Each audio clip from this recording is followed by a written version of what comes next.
Chilling tales for dark nights.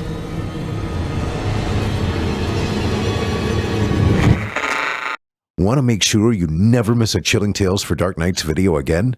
Be sure to subscribe and hit that bell to turn on notifications.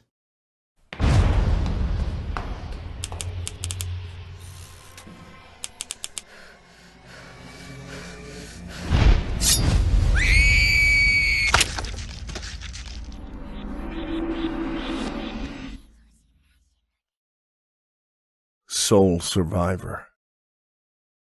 Written by Jeffrey Ebright. Performed by Jesse Cornett.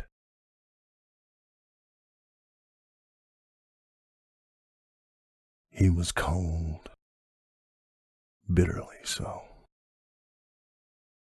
It was not the unforgiving December wind creating lazy vortexes in the freshly falling snow. Rather, it was the numbness that consumed both body and soul in one fatal unseen breeze. It also did not escape him that his surroundings seemingly felt the same. Bleak and deserted.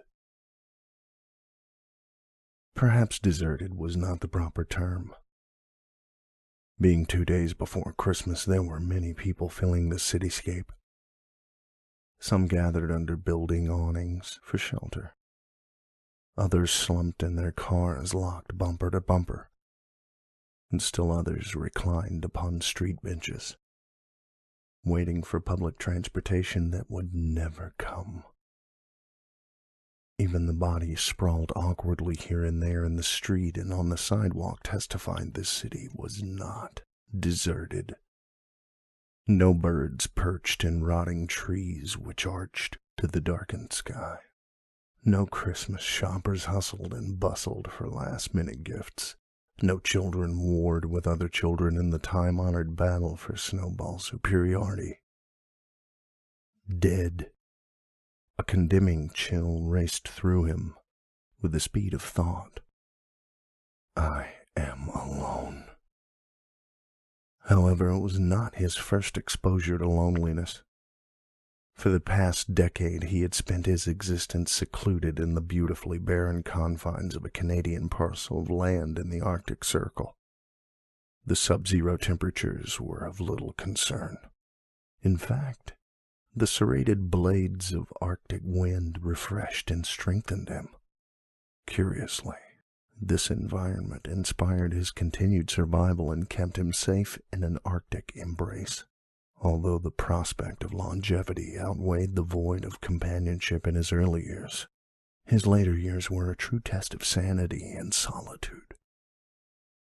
Occasionally, the old man would visit him, briefly dispersing the looming shade of lethal boredom. The old man's eyes forever sparkled with an eternal hope, and always offering a jovial laugh with any story, suspending the soulless sorrow of isolation. Unfortunately, that cheer could not prevent the predator of loneliness from eagerly returning shortly after the old man departed, on his way to whatever brought him out of his happy home in the first place. In those days without the comfort of another, he would curse the warmth of friends, trying unsuccessfully to deny he even needed companionship. Yet deep down, he knew he would instantly return to civilization in a heartbeat. However, he knew he could not return, as the enemy would be waiting, and the enemy would not take pity on him. His nemesis was far from omniscient, but the beast need not be. His foe had spread its influence all about countries, cities, and suburbs like a virulent plague. In these places no one could hide from the beast. The enemy did have a weakness, a brief period of impotency every year, yet he still felt unsure as to the beast's machinations, as those periods were not easily measured. So he played it safe against the enemy with the deadly gaze and kept to the safety of his frozen, sanctuary. He had not forgotten that terrifying first encounter. He remembered the incident with crystal clear accuracy, burned into him like a glowing branding iron kissing virgin flesh. The morning had sleepily awakened when the enemy attacked with sadistic fury. His body had become a well of pain under the beast's well-honed talons, feeling as if millions of razor blades ripped into him. Every pore screamed, yet the beast drank freely from his essence, one excruciating sip at a time. He felt the scoffing eyes of the enemy toying with him, as if to say, "The worst is yet to come." He knew further hellacious torments awaited him if he did not immediately retreat. Racked with deep pain, he fled to the outer reaches of northern Canada, a place where his nemesis did not follow. Perhaps it was the extreme temperatures or the geography. Nonetheless, the enemy had, in one ironic stroke, condemned him to this frigid tundra and saved him. But now he stood defiantly in the realm of his nemesis, fearless of retaliation. The enemy had been placed in check, and he knew it. The crux of the conflict occurred months prior, in the deep night sky.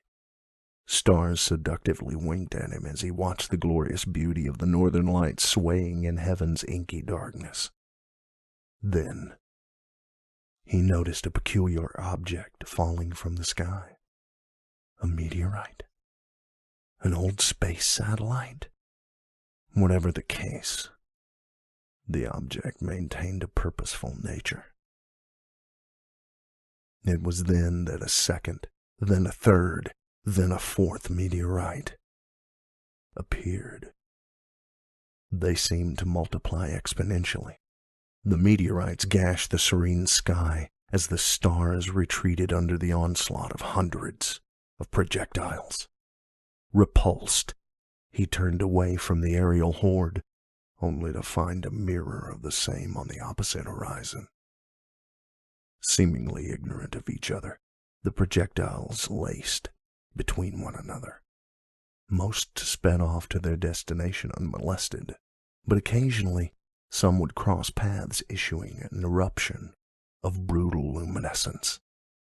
It was then he realized the bright, explosive flashes were missiles, nuclear missiles. He could not bear to watch the horror, and retreated to the confines of his igloo. It was like sleeping through a distant thunderstorm as the mechanical abominations rumbled across the atmosphere, with small flashes like violent destructive heat lightning. When he left his igloo much later, he noticed the sky, or rather, the absence of it. In its place was a dirty gray film of sediment, thick and smothering. The nuclear bombs had tossed the waste of their destruction into the atmosphere, defying the stars to shine, or even a satellite to broadcast an important emergency broadcasting system message down on the planet. The Earth had become a lightless coffin, with an ecological nightmare as a casket lid. He guessed that what the nukes didn't vaporize, or the radiation didn't kill, the polluted atmosphere would handily finish off. Weeks later, he heard a voice at his door. "Anybody home?" It was the weakened voice of the old man. When he laid his dark eyes upon the old man, he stared with a mixture of sympathy and revulsion. Radiation had taken control of the old man's body. Putrid facial lesions were painfully visible, and large patches of now hairless sections of his head had been replaced by wet, runny red splotches. Thick green mucus and saliva ran unchecked from the old man's nose and mouth. and the old man's swollen, irradiated hands were as red and puffy as the parka he wore. Just thought I'd stop by for a visit. The old man tried to chuckle, which turned into a bout of racking, painful coughing.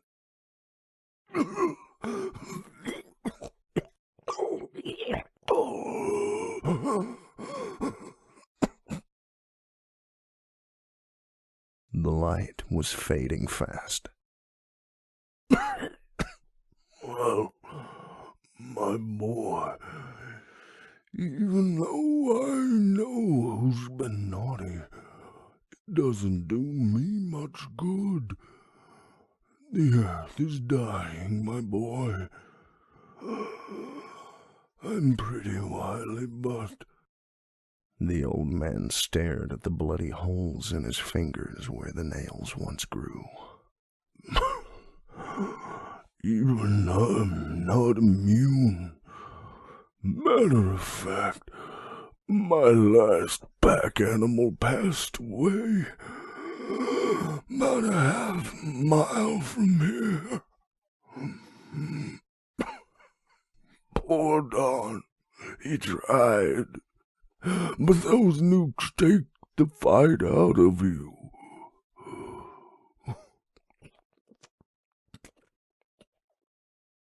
Tears welled and ran down the old man's sunken cheeks.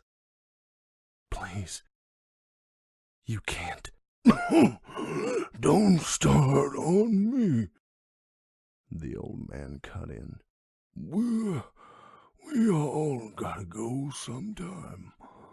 Just never thought we'd all go at the same time.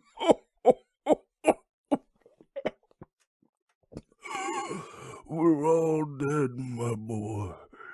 Every plant and animal dead or dying. Except you.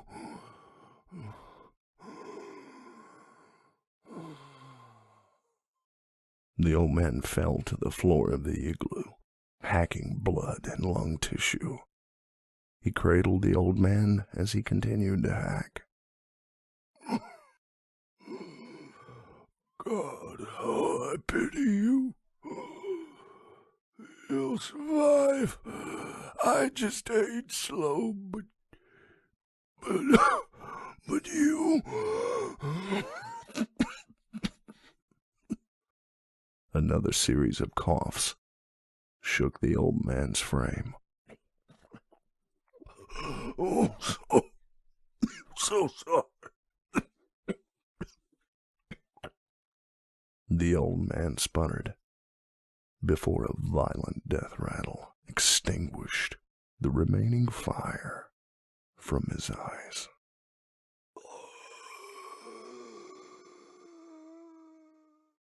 Now, as he stood in the silence and gray soot of the Midwestern town that spawned him, he reflected on those who gave him life.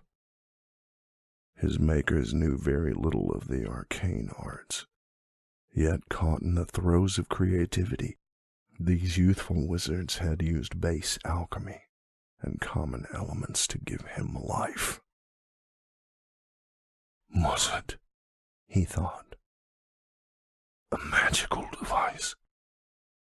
My creator's desire, fate, hand of God?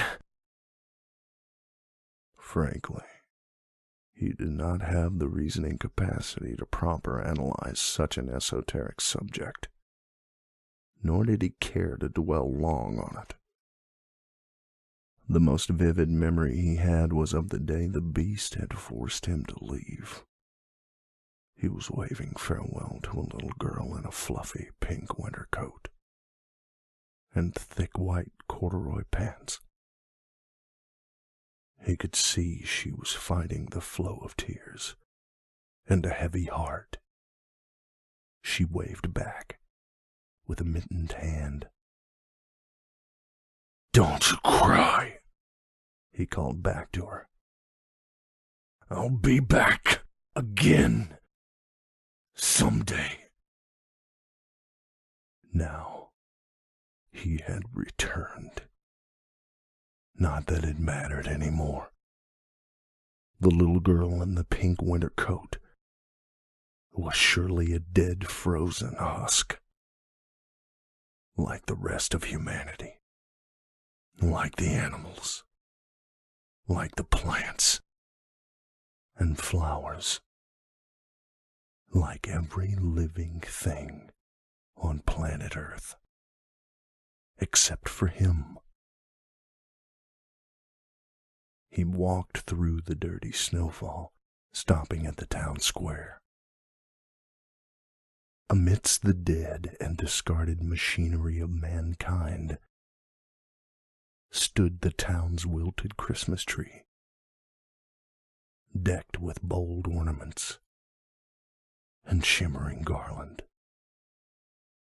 Even though Christmas was just 2 days away, he did not feel celebratory. Every ounce of Christmas spirit drained from him the moment Santa Claus died in his arms, somewhere within the harsh Canadian North, in a desolate igloo. The sole survivor of Earth began to weep, for he knew his nemesis, the beast known as the sun, would not appear again for many, many decades. That is, if he was lucky, or fate was merciful. The golem of snow, once called Frosty, continued walking without destination. Black tears flowed unchecked from eyes made out of coal. And his tears were cold, bitterly so.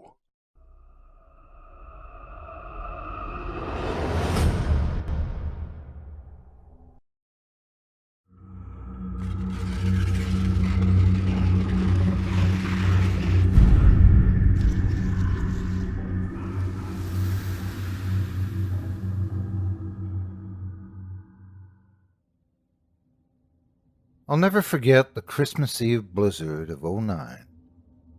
I'd gone to town seeking the perfect gift for my wife, Lucy, and on my way home the snow had begun to come down hard. Instead of the interstate, I took the dark, lonely two-lane through the countryside. The snowflakes whisked past the windshield against the backdrop of a pitch-black sky, and the high beams faded to a dull glow below the horizon of the distant gray mountaintops. As I drove through the storm, the night's simple beauty seemed to draw me in until nothing else existed. Suddenly, the steering wheel began to vibrate and the car lurched off course. I snapped out of the trance just in time to veer to the right, doing my best not to overcorrect on the icy road. After a tense moment, where I was sure the car would slide into the ditch, the tires shifted from the rumble strip back onto the pavement, regaining traction once again. My heart pounded hard and fast, but my eyes were still tired from the hypnotic snow that seemed to be flying toward me instead of falling. I wound down the windows, hoping that the wind would restore my senses. It had been a close call, and I considered stopping until the snow let up, but that road was hazardous even without patches of black ice. Over the decades, too many people had been killed around that section of the pines, and I didn't want to be one of them. Not 3 years past, my neighbor, Paul Vickers, swerved to avoid what was probably a deer and lost control of his truck. One of the deputies had found him the next morning, dead of course. It was an instant, Chief Royce said to me, shaking his head. Paul had the same terrified expression etched into his face as those dead hikers who spent a week lost up in the mountain pass. Like them, he knew he wouldn't make it out alive. I didn't tell him this, but I was glad Paul died. His neck had broken during the wreck, and he would have been a quadriplegic had he lived. Yes, it is a shame he suffered through the night, afraid and alone.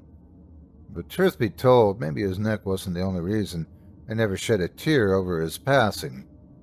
He wasn't a nice guy, known for always starting fights down at Carol's pub, and when Carol would throw him out, he'd go home to beat on his old lady. More than once, the beating was bad enough to put her in the hospital. Good riddance if you ask me. But a year after that untimely demise, Jen Harper's little girl Susie died too. The toddler had woken up in the middle of the night, and she must have seen the fresh blanket of snow, then decided to go outside to play. People in town still whisper about that tragedy. They say the driver of the rig that crushed her skull must have been snow-blinded. He never stopped, just kept on trucking. I was at Carol's when Chief Royce and Jake tracked the driver down. As soon as he heard that he'd killed little Susie Harper, he dropped to his knees and banged his fists to his forehead. I could smell the sour whiskey stinking on his breath. "Please, Sheriff," he'd cried, drool dripping from the corner of his mouth. "You gotta believe me. I never saw her. Oh, God." Jake slapped on the cuffs and Chief Royce led him away. Later at the arraignment, the driver claimed he remembered hitting a bump of ice in the middle of the road, but not a child, as if her body had been lying on the pavement long before the tires of the 18-wheeler did their work. Even though his version didn't add up, Judge Davis ruled it an accident, and almost everyone in town figured his excuse was some sort of mental block to protect himself for what he had done. I was skeptical, but Lucy had believed him. "Ah, Lucy," I sighed, checking the dashboard clock. It had gotten late, and she was probably worried sick. Headlights appeared in my rearview, and within a few moments, a pickup whipped past, honking at me. I shrugged. He probably thought I was some old man who didn't know how to drive. True, I'm old and a little more cautious than most folks. I wanted to get home quickly, but kept the speed well below the limit so that I could get home at all. I switched to the right lane and admired the snow-covered pines as I passed them by.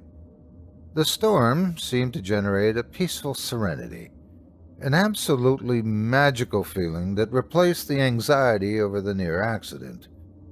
I'd driven through a lot of blizzards, but that night was different somehow. It was like experiencing lucid dream. In my bones, I knew that something special was going to happen. A Christmas miracle, like in those old black and white films. I took in another deep breath of the crisp night air, smelling the pines, and smiled. Perhaps it was the snow coming in through the window and melting on my face that had made my skin tingle. "Sure is going to be a white Christmas," I said, then laughed. Despite the weather forecasts each year, it always snowed on Christmas in our little town. Turning around the bend by the abandoned Diego farm, a halo of white light from town stretched across the horizon. I yawned, exhausted from shopping in the city. All I wanted to do was climb into bed with Lucy and sleep. A moment later, I drove past the old cemetery, approaching Ian Thomas's little shack. Ian had surprised me by putting up decorations. He'd never done that before, so I waved at the air-filled Frosty the Snowman, thankful that Ian had finally taken an interest in the town's celebration. I was sure his wife Martha would have been happy if she'd still been around. Some people thought foul play, but others claimed she'd run off with another man. The latter didn't surprise me none. She seemed to be the wandering type. Good old harmless Ian had probably gotten to feeling lonely. I shook my head and decided to ask Lucy if she would bake him a batch of her famous oatmeal raisin cookies. Our little community didn't have much to offer, but we sure did try to come together for the holidays. Passing into town limits, Main Street appeared empty, and every shop along the 3-block stretch had been decorated. It was a real treat seeing downtown lit up with all the people distracting from the view. I'd never seen the stretch without at least a few dark buildings. The hardware store belonging to Mr. Roth had shone brighter than every other business front, like Ian Thomas. He'd never participated, though it had been on account of his religious differences. I wonder what had changed his mind, and then remembered that sly Mrs. Roth had put an end to Mr. Roth a few months back after she found out that he enjoyed the company of the evening ladies. I'm not one to speak ill of the dead, but if the rumors were true, he would drive out to the city and dip his wick once in a while. When Jake had pulled the small .22 pistol out of Mrs. Roth's trembling hand, she claimed it wasn't her who had shot her husband. Or at least she hadn't remembered shooting him. In any case, Mrs. Roth had hung herself in jail. Mayor Wayne had purchased the hardware store in a tax auction, and that was that. Taking in all of the Christmas cheer added to the strange emotion brought about by the white, thick flakes. I remembered being a young boy, anxiously awaiting the presents on Christmas morning. It was a memory I didn't know I'd lost, and my eyes were wet from tears. "This is what the holidays are about," I said, grinning so much it hurt. "This is what it means to be merry." As I made a left off Main, I turned on the radio and began humming along to that old classic, Jingle Bells. It hadn't always been great during the holidays. 20 years ago, the enthusiasm wasn't there. Fact is, the town didn't celebrate the holidays at all. No one could say what changed, but when change came, it was for the better. Each year, more and more took part until practically everyone had become involved. Mr. Everett was the person most responsible for the turnaround. He'd taken the town tradition very serious. After moving in, he had done up his whole house in spectacular fashion, winning the town paper's contest that year, then took home the title the next 21 years in a row. When I turned onto West Street, it was no surprise that the bright flashing lights were coming from Mr. Everett's place. Only instead of red and green Christmas lights reflecting off the falling snow, the colors alternated between red and blue. I wondered what new scene the white-haired, long-bearded man had set up in his yard, but it wasn't decorations flashing. No, it was 2 police cruisers parked alongside the curb. A small gift for Lucy sat on the passenger's seat, and I imagined her face lighting up when she noticed it tucked under the tree. Frowning, I said, "A few more minutes won't matter much now," and pulled into Mr. Everett's driveway. A figure standing in the yard yelled, "Hello, Hank. You're out late." I couldn't tell who it was at first. The snow-covered black uniform camouflaged his features, so I squinted and leaned my head out the window. "Oh, hi, Jake. Is Mr. Everett all right?" Jake walked over to my car door and knelt down to palaver face to face. "Don't rightly know. He's getting up there in age. No offense, of course." I laughed. "None taken. Just you and your dad out tonight? Didn't need an ambulance?" Jake sighed. "Well, we found him wandering around in the Campbell's house down the ways. He triggered the silent alarm when he walked in through the back door." I shook my head. "Sounds like Alzheimer's." "Yeah, sounds like. The Campbells aren't pressing charges, are they?" The family had been new to town from some metropolis out west. They moved into the Sanders place after Jack Sanders committed suicide with a circular saw. Neither Mr. or Mrs. Campbell or their teenage son had gone out of their way to introduce themselves, let alone make friends, so none of the town folk had an idea what kind of people the Campbells really were. "They're away for the week," Jake said. "We'll need to tell them when they get back, but no harm done, so..." I wouldn't be surprised if they had a gun, them being from the big city and all. Had they been home, it might have been Mr. Everett's body you'd have to come and collect. Jake nodded. Hey, why don't you head inside, Hank? Pop's in there talking with Mr. Everett now. You know, we don't want to send him to the hospital on Christmas. Maybe you could keep an eye on him until his head clears? It's a lot to ask. If you can't, I'll stay myself. I glanced at the gift on the passenger seat once more and whispered, We come together on the holidays. What's that? Nothing, Jake. Sure, I can stay. Don't mind at all. Jake led the way into Mr. Everett's house. Thanks here, Pop. You can stay. Be right out, Chief Royce said. Jake waved me inside. Go on in. They're just finishing up in the kitchen. Thanks, Jake. Take care, Jake said, then stepped back out into the snow. Mr. Everett had filled his living room with Christmas ornaments from all over the world. Some appeared to be very old and very valuable. I stacked and unstacked a set of antique Russian nesting dolls while listening to Chief Royce in the other room explaining to Mr. Everett that someone needed to stay with him for an hour or so just to make sure he wouldn't go wandering off again. A few moments later, he stepped from the kitchen and tipped the brim of his Stetson. Hank, Junior and I need to get back to watching the roads. It's already halfway to nasty out there. I don't want anyone getting stuck. I appreciate your help. Sure thing, Chief. Lucy's already asleep. She won't mind. After giving me a firm pat on the back, he turned toward the kitchen. I'll stop by tomorrow to make sure you're okay, Mr. Everett. You have a Merry Christmas. He shook my hand and slammed the door as he left. I watched out the window as the two police cruisers faded into the snowfall. Mr. Everett walked up behind me and said something under his breath that I couldn't make out, then walked back into the kitchen. I lingered at the window, admiring the Christmas decorations on all the houses along the block. Only the Campbell's place sat dark, like an ink stain on a fine suit. Ain't going crazy, Mr. Everett yelled.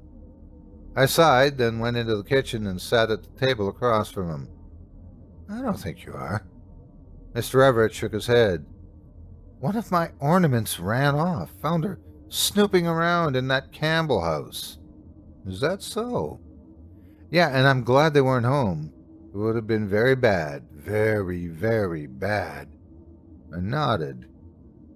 In a low whisper, Mr. Everett said, They'd have been killed. Yeah, you got luck. Wait, what'd you say? Mr. Everett shook his head. Wasn't nothing important. He pushed his chair back from the table. Need to piss. He left the room through the country door leading to the parlor. The door swung closed but didn't latch. The left side slowly creaked open a few inches. A brilliant kaleidoscope of lights twinkled through the crack. I furrowed my brow and stood. Pushing the door open, a rainbow of color lit up the walls, the spectacular lights emanating from a massive pine tree in the center of the room. Gold and silver flashed and sparkled, shades of red, blue, and yellow twisted, turned, and collided. Purples, greens, and oranges brightened, dimmed, and merged. Though it was the most wonderful sight these old eyes had ever beheld, it took a moment before I could look directly at the tree. My God, I said, reaching for a branch. The display was more like a shrine to Christmas than a symbol. The surreal lights radiating from these hanging, translucent orbs. I squinted and tried to see how the bulbs worked, but none seemed to be connected to a power source. Between them, dozens of ceramic figurines adorned the pine needle. The lifelike sculptures seemed to move in the shimmering colors. I leaned in closer. The figurines were moving. A replica of Paul Vickers reached at me, its tiny arms clutching at the air. The little face twisted in agony as it spat silent curses. I stumbled back. A scream caught in my throat. But it was too late. In the blink of an eye, I'd seen them all. Susie Harper, her head and chest caved in, body twitching. The Diego family, faces blue from carbon monoxide poisoning. Martha Thomas, throat slit, gasping at a breath. Mr. Roth, blood dripping from several bullet holes in his chest. Mrs. Roth, ruptured eyes bulging. Jack Sanders, covered in gore, holding his own intestines. There were others, too. So many others. Beautiful, isn't it? Mr. Everett said from somewhere behind me.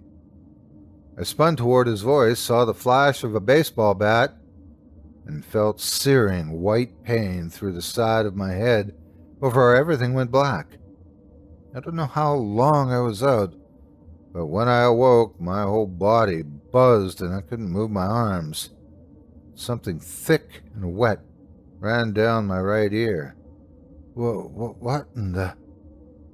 Mr. Everett and I were back on the kitchen table. My arms and chest had been duct taped to the chair. "You can't hurt him," Mr. Everett said. "You can't hurt him. You can't hurt him." My double vision cleared, and I focused on a figurine 4 inches tall, standing in the middle of the table facing Mr. Garrett. Green and red felt draped over its rigid shoulders, and a golden Santa toque sat at an angle on its head. Everett? Mr. Everett shook his finger at the figure. "Hank's not one of the naughty people, so you won't take him. You've taken enough anyway." "Let me go," I mumbled. "No!" Mr. Everett screamed. "I'm not going to kill him either, you little bitch!" I heard a small ringing noise as the figure turned around, tiny bells on the tip of its moccasins. The figure, an ugly little creature, cocked its slimy head to the side. It narrowed its forest green slitted eyes until only black, pin-sized irises were visible. It grimaced, and a mouthful of sharp, pointed teeth ground together like a metallic-like scraping. Then it hissed and jumped from the edge of the table, landing on my chest. "Jesus Christ, Everett! Get it off me! Get it off!" I twisted violently, trying to shake off the creature as it scurried upward, lunging and snapping at my face. "Hank, stay still and she won't hurt you." I clenched my fist and held my breath as it held onto my beard and leaned in close to my left eye. Laughed and somersaulted from my face, hit the tabletop, and rolled to its feet, bells jingling. "Let me go home to Lucy, Everett. I swear I won't say anything to anyone about your pet. Word to God, I won't." She wanted that Campbell boy, the little sneak thief. He's been stealing ever since his family moved to town. Had he been home, she would have lit the house on fire. My jaw dropped. "You were going to kill the Campbell boy?" No, of course not." Mr. Everett laughed and pointed at the creature. "She was going to. I tried to stop her. Hell, I always try, but it's no use. If someone in town is a rotten egg, she'll go after him, boys and girls too. It don't matter. Hey, don't look at me that way. You know as well as I do that Susie Harper was an insufferable mean brat. She would have grown up to be a terrible person and deserved what she got. They were all bad people." I tugged at my restraints and the arms of the chair creaked. "This can't be happening."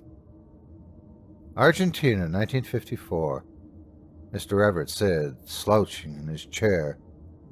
"That's when she found me. An honest-to-goodness Christmas elf, Hank. That's what she is. It's a monster." The creature lunged at me again, teeth bared. Mr. Everett slammed his fist on the table. "No, leave him alone." The creature pointed at me, then at the tree in the parlor, bright light still gleaming. "I don't give a damn," Mr. Everett said, waving his hand dismissively. "Go tend to the important business in the other room and leave us men alone." The creature hissed. Now, goddammit! The creature raised its fists and shook them above its head. Mr. Everett folded his arms across his chest and stared until the creature climbed down the tablecloth and shuffled into the parlor. He sighed then, said matter-of-factly, "Those figurines hanging from the tree are the trapped souls of the bad folk. She used to eat them up quickly, but for the past few years she's been hoarding. You wouldn't believe me if I told you why." I swallowed hard and tested my restraints again. "Please, you gotta let me go," I begged. The chair cracked again. Surely he heard it that time. But I knew with one more good pull I would be free. Something shattered from in the parlor, followed quickly by another loud crash and another. Mr. Everett raised his wrist and looked at his watch. "It's time, Hank.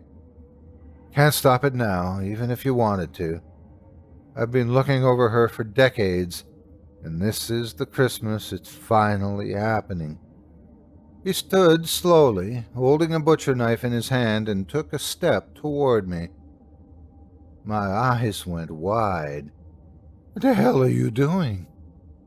Light from the ornaments reflected off the blade as Mr. Everett swung it in a downward arc.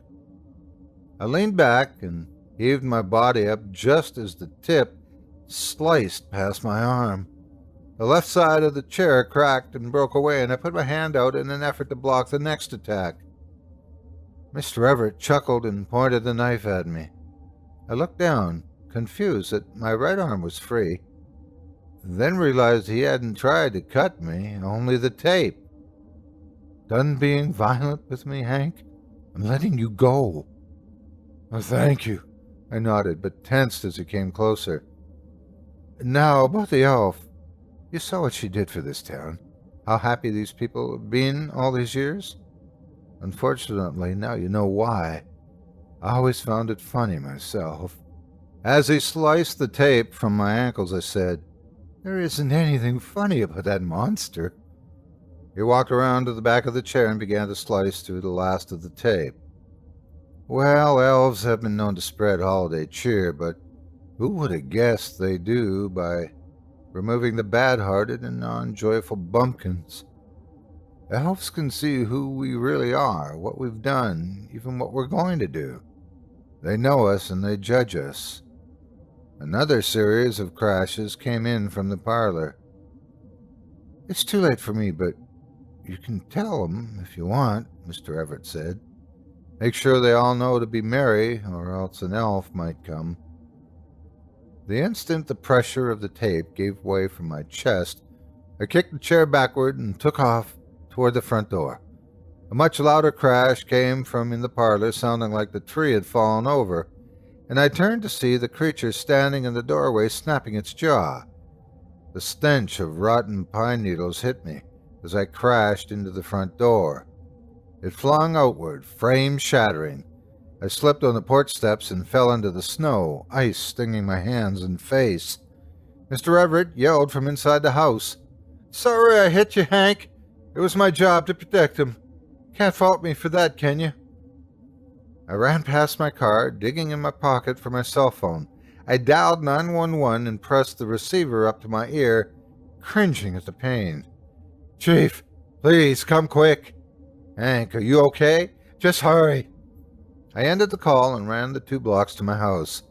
Lucy was asleep on the sofa, a thick novel resting on her lap. The cold air blowing in swept over her, and she opened her eyes and shivered. She yawned. "Oh, dear, you're out late."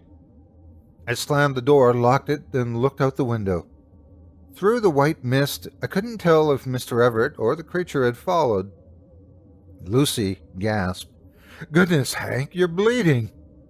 I ran throughout the house, checking each window for signs of forced entry.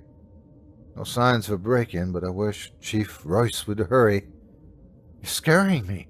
Lucy grabbed my arm, then pressed her warm hands against my cheeks. "Tell me, what's going on?"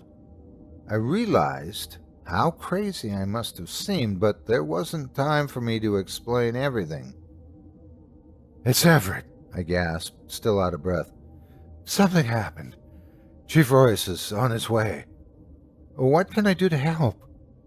Nothing, I said, gently taking her wrist. I led her back to the sofa. Wait here, and don't let anything in. I saw the question forming on her lips and held up a hand. Please, Lucy, don't open the door no matter what you see or hear out there. She nodded, and I ran off to check the rest of the house. The small creature could have gotten inside a million different ways, so after a quick sweep, I grabbed the Remington from the closet and sat in the recliner next to Lucy, the shotgun lying across my lap.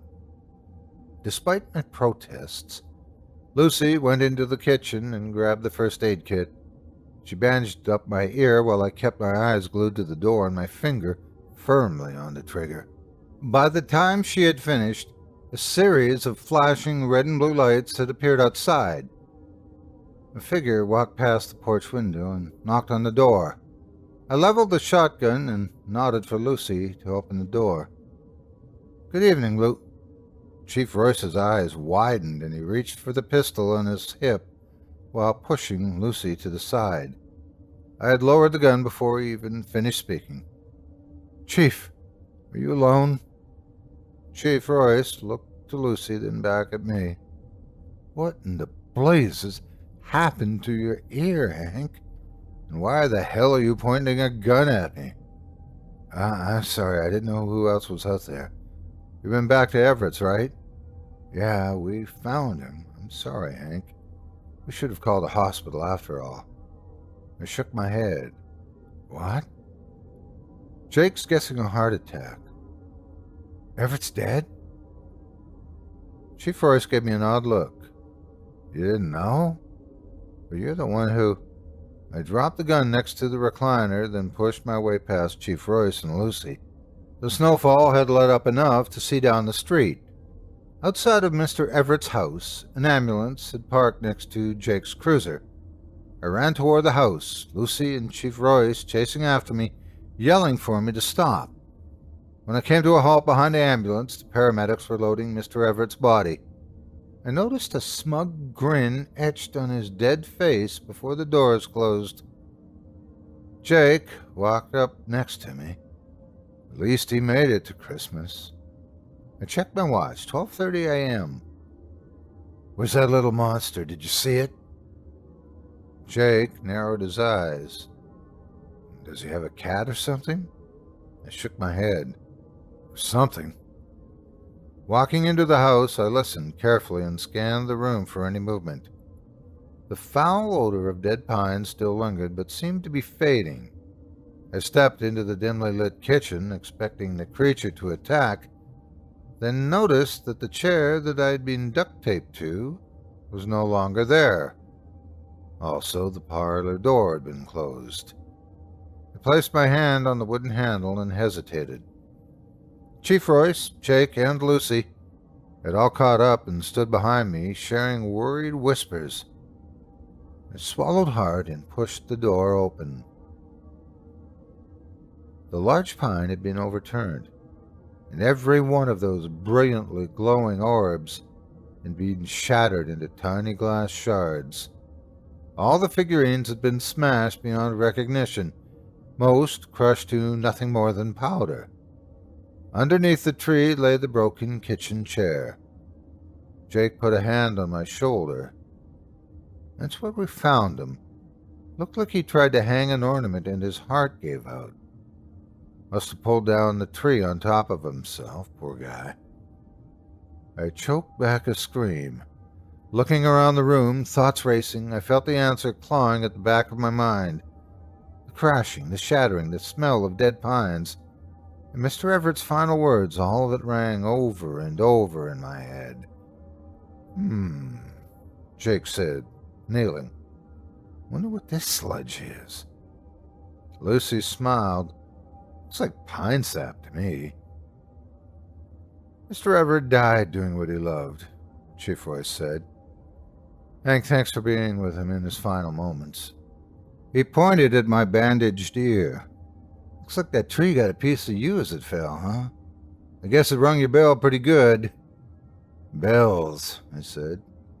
Somewhere in the distance, I could hear a faint ringing. Lucy hugged me. Why don't we get you to the hospital? You might have a concussion. Bells, I said again. You don't hear them? I stared at the puddle of sap that seemed to have spread toward the back door. I walked across the parlor to the window and scanned the pristine snow, listening for the faint ringing. The world outside was white, still and quiet.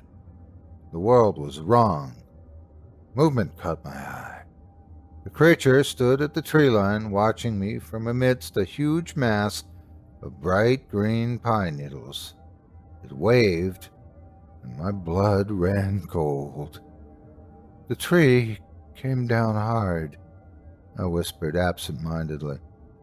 Got me in the side of the head, and I think I got a little confused.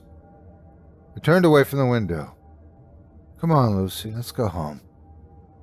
I nodded to Chief Royce and Jake, then Lucy and I left them to their work.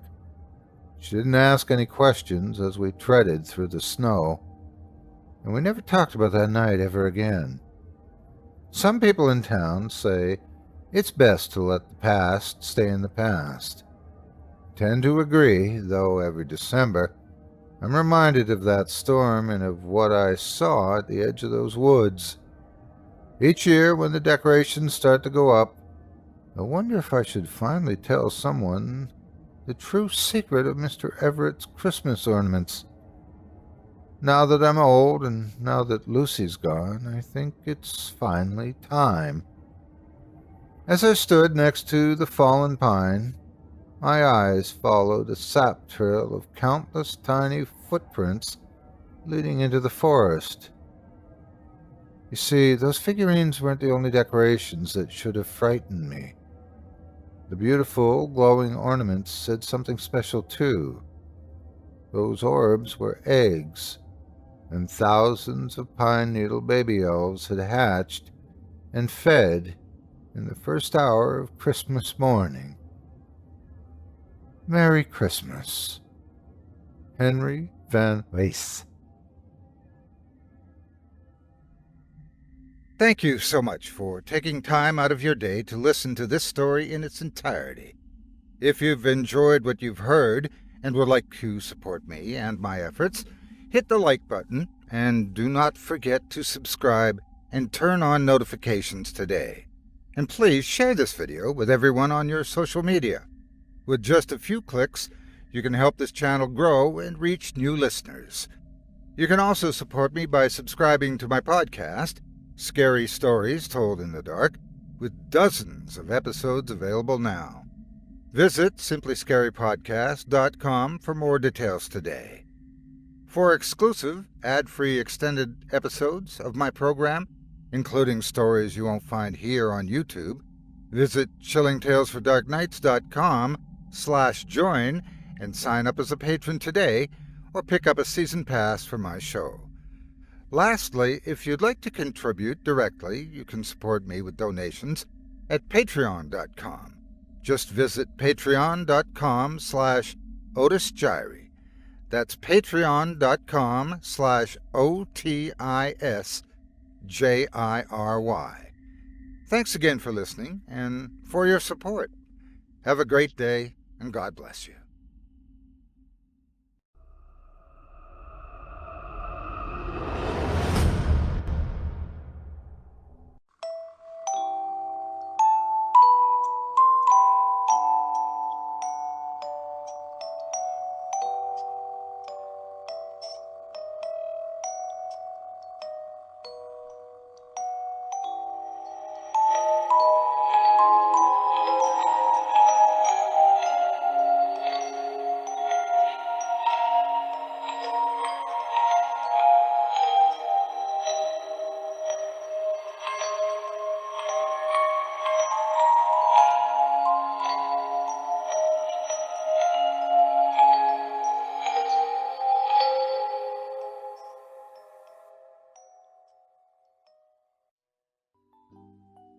It's time for a story about Santa Claus. Well, a Santa at least. And there is a difference, 'cause the real Santa is myth and bullshit. But this Santa was the real deal. His name was Nicholas White. And I'm going to tell you up front, I don't know if that was his real name or not. Seems more than a coincidence that his real name would be Nick, but I never knew him by anything else. It's been a long time since I talked about him. Old Nick has been on my mind a lot lately. I guess because this is my last Christmas. I still have chemo treatment scheduled, but the docs say I ain't really making much of an improvement. So yeah, unless there's some divine intervention, I'll be lucky to see Easter next year. So, here's a story. The last story I'm apt to ever tell, and I need to tell it. People need to know about Nick. I ain't gonna let his memory die with me. Now, I've got plenty of stories about him, but this one here sums it up. I'll let it stand for all the others.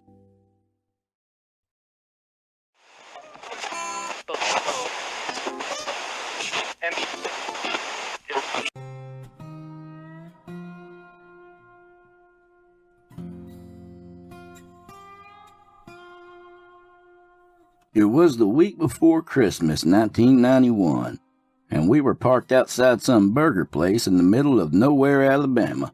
I had my feet up on the dash of Nick's old Ford Bronco, one of many local newspapers spread across my lap and open to the classifieds. In the last few weeks, we'd made our way across Texas, Louisiana, Mississippi, and had landed in Alabama, working gigs along the way. Nick sat behind the wheel finishing his burger. It always took him forever to eat 'cause he had to be careful of his beard. The white hair flowed down from his temples and over his cheeks like an avalanche of perfectly combed snow. He kept it pristine, which he had to really, 'cause it was his moneymaker. After people saw the beard, it was just a negotiation of the price. I ran my pencil's tip down the list, stopping occasionally to read off listings to Nick. Bessemer, they got a shopping mall. Nick finished chewing, then said, Too far north. Well, we gotta make good time if we're gonna hit Florida and Georgia before Christmas. What about Montgomery? Shouldn't be a couple hours from here. That's doable. Nick said. What else you got? Handling, near the Alabama-Georgia line, and not too far from Florida's Panhandle either. Nick's look became distant and worried, and I knew that's where we were going before all the words even left my mouth. Seeing Nick worried always bothered me. Those days I was probably 5'7" and barely $1.50, but Nick was a big old son of a bitch. Had to be 6'4" easy at pushing 230. He looked like the real Santa if he spent his free time fixing Harleys. His black Allison Chains t-shirt stretched over his beer gut, the only part of him that had any fat, really. Point being, if old Nick was worried, I sure as hell was too. That's the one, he said. Make it happen, Rudolph. Nick started calling me Rudolph from the first week we met. Thought it was funny, I guess, with me being the navigator and all. I set up his appearances, tracked the routes for our trips, made sure he knew when and where to turn, and got us back on the road after rest stops. The name fit, so it stuck. I spent the next few minutes tracing the route out on the map. Nick tossed his trash into the can right outside his window, then leaned back and closed his eyes. I turned and looked at him. What's got you so worked up? Nick shook his head. I don't know, Rudy. This one feels different, like pressure behind my eyes, like a storm coming. Whatever it is, I said, we'll handle it. We always do, right? Nick nodded. I know. Come on, let's get some miles under our belt. He started the engine, and the truck roared to life.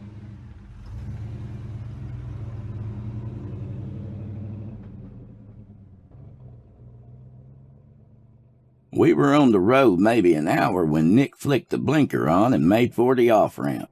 We ain't scheduled for a stop, I said. You good? Nick nodded. Yeah, just need a break. Take a piss and grab a coffee. All right. I guess it wouldn't hurt to top off the tank. We turned into a shell station that had seen better days, and Nick parked beside a pump. I got out and stretched till I shook in the crisp December air. Shit. I guess I did need a breather, I said, grabbing the pump's nozzle. Now, come on inside, Nick said. The gas can wait till we get back. I shrugged and followed them through the glass doors. A bell rang over our heads as we entered. The gas station looked like any other of the hundreds we'd been in over the years.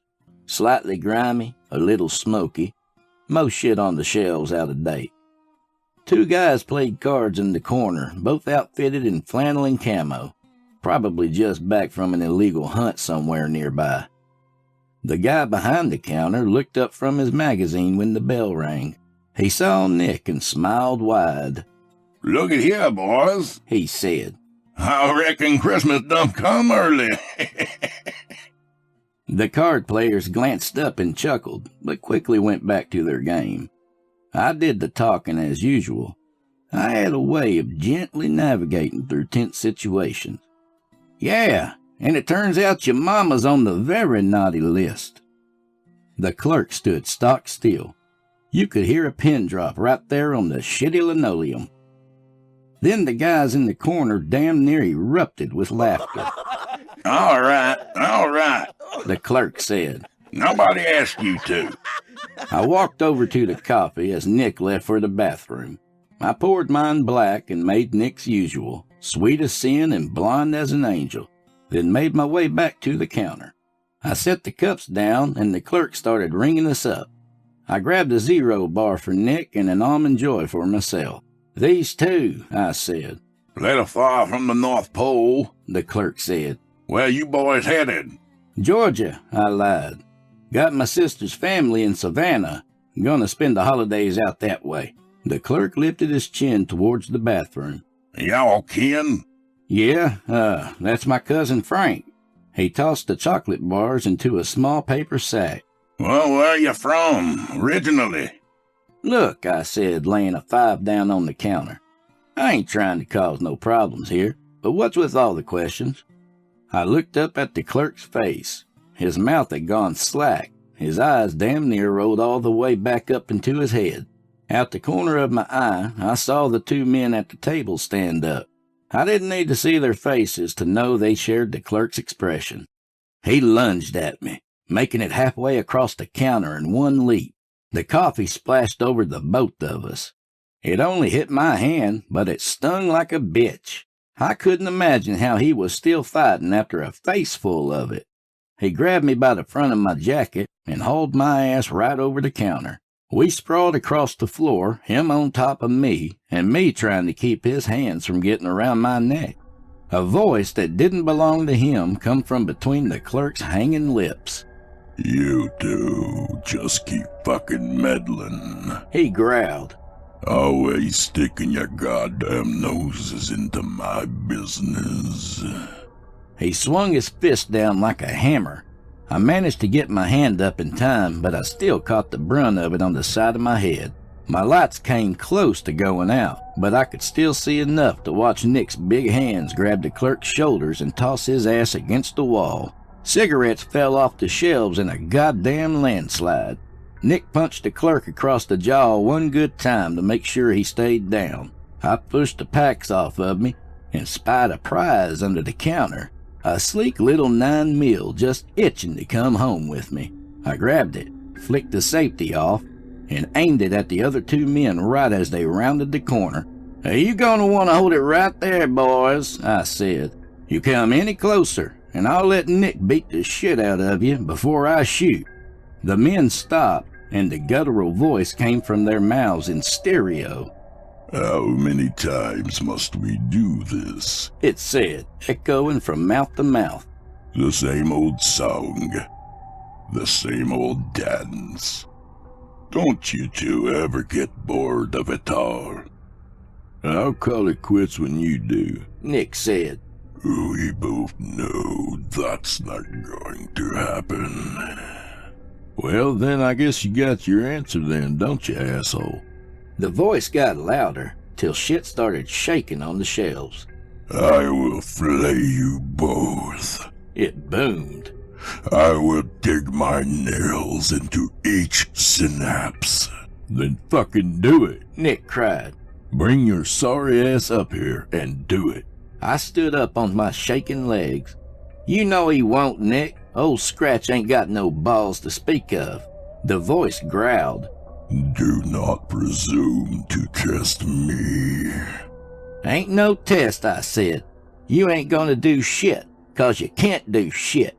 Sky Daddy said to sit your ass down there, and what did you do? You bitched out and done as you were told. Get out of these fellas' heads, then get the fuck out of here, Nick said. The voice faded, trailing away. This isn't over. I'll see you soon, gentlemen. The two men sunk slowly to the floor, blinking. Come on, Nick, I said. Let's get while the getting's good. Yeah, he said, then headed for the door. I'll pump the gas. You mind making some more coffee? No problem, boss, I said. I trudged through the mess and stepped over to two guys, then almost pissed myself when one of them grabbed my leg. I jumped back and he let go, staring at me. What happened? He said. Sorry, brother, I said. Old Scratch used you as a meat puppet for a couple of minutes. Old Scratch? Holy shit! You saying the devil? Yeah, he had his metaphysical hand up your ass. But you're all good now, I promise. The man's mouth opened and closed like a drowning fish. I felt like he wanted me to hurt you fellers. Nah, I said. Listen, he can't make you do nothing you don't want to do. Nothing. He can say all kinds of shit, try to convince you of some terrible things, but you got that sweet free will. Most he can do is make your gums flap for a minute and use you as a mouthpiece. I don't know if he believed me or not, but he nodded all the same. That's the spirit. You just stay on the right path, be a good man, be the kind of person that people look up to. I clapped him on the shoulder. Now, if you'll excuse me, I gotta shoplift some shit. We were back on the road, and Nick was quiet. Now, if you haven't noticed already, Nick was never the talkative kind to begin with. Under his gruff exterior was another exterior that was just as rough, and maybe another rugged layer under that one too.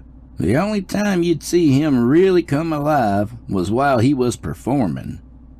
Talk to me, man, I said between sips of scalding coffee. You're acting off.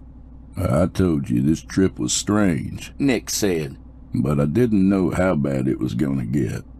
Yeah, but they're all strange trips, man. If the job had a description, it would be right up top. Headline, you want to see some fucked up shit? Apply today. Nick shook his head. Not like this, though.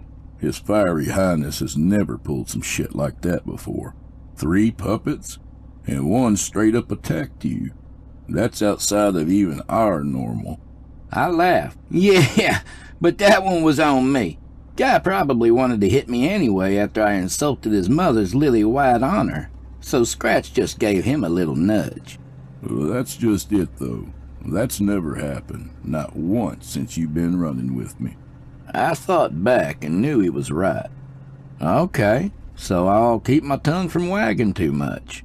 I don't think that's gonna be enough. Whoever we're heading toward, they ain't the normal evil. And Scratch likes them just how they are. I feel like the pressure is rising the closer we get.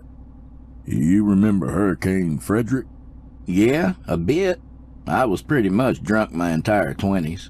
You remember how it felt before landfall? How you could feel it bearing down on you? Animals were going crazy too, 'cause they knew. They could feel it coming. That's how it feels, Rudy. Whatever we're heading towards, it's the worst one yet. I didn't like what he was saying, not in the goddamn slightest. 1, 'cause the thought sucked hard, and 2, because I couldn't feel things the way Nick could. That's why he was special, and that's why he was chosen for the job. or he chose the job. Still ain't entirely sure which one was true, even today. He had an extra sense. He could see and feel things that you and I can't. Things that we wouldn't want to feel. He could see pain, guilt, and all the bad shit. To speak plainly, he could sense evil. And whatever we were running at, it was a hurricane of the shit.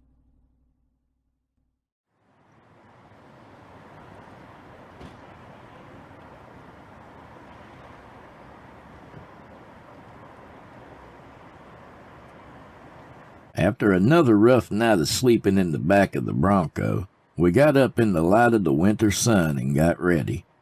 I stood outside in the mall's parking lot and brushed my teeth with toothpaste I'd stolen from a motel days ago and water from the milk jug we kept behind the seats.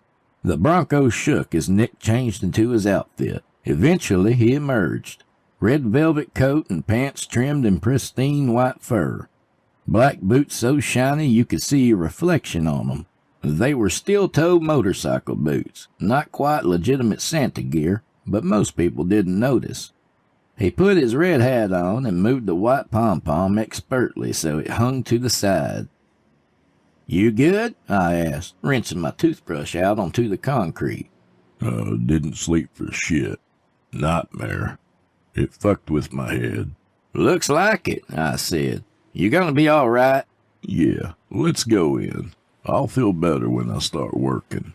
We crossed the lot and went in through the big glass double doors. A sign hung near the ceiling, the word "office" printed on it with an arrow. "Here we go," I said and knocked. "Yeah, what?" A voice called from behind the door. I twisted the knob and walked in. The manager sat behind his desk, the overhead lights gleaming off his scalp where his comb-over didn't quite cover it. "Did I say come in?" he said, dropping his newspaper. "Jesus Christ, this is why I need to hire more security. People just walking in whenever they damn well please." He stopped talking as Nick came in behind me. "Holy shit," he said. "You're the real deal, ain't you?" "Kinda obvious by now," I said, "but we're here about the job." "Just by the look of you, I can't afford you. The last Santa was some half-drunk guy in a fake beard. 2 days ago, he just up and disappeared, leaving me with a bunch of parents bothering the shit out of me about when Santa's coming back." Not fretting about the pay, Nick said.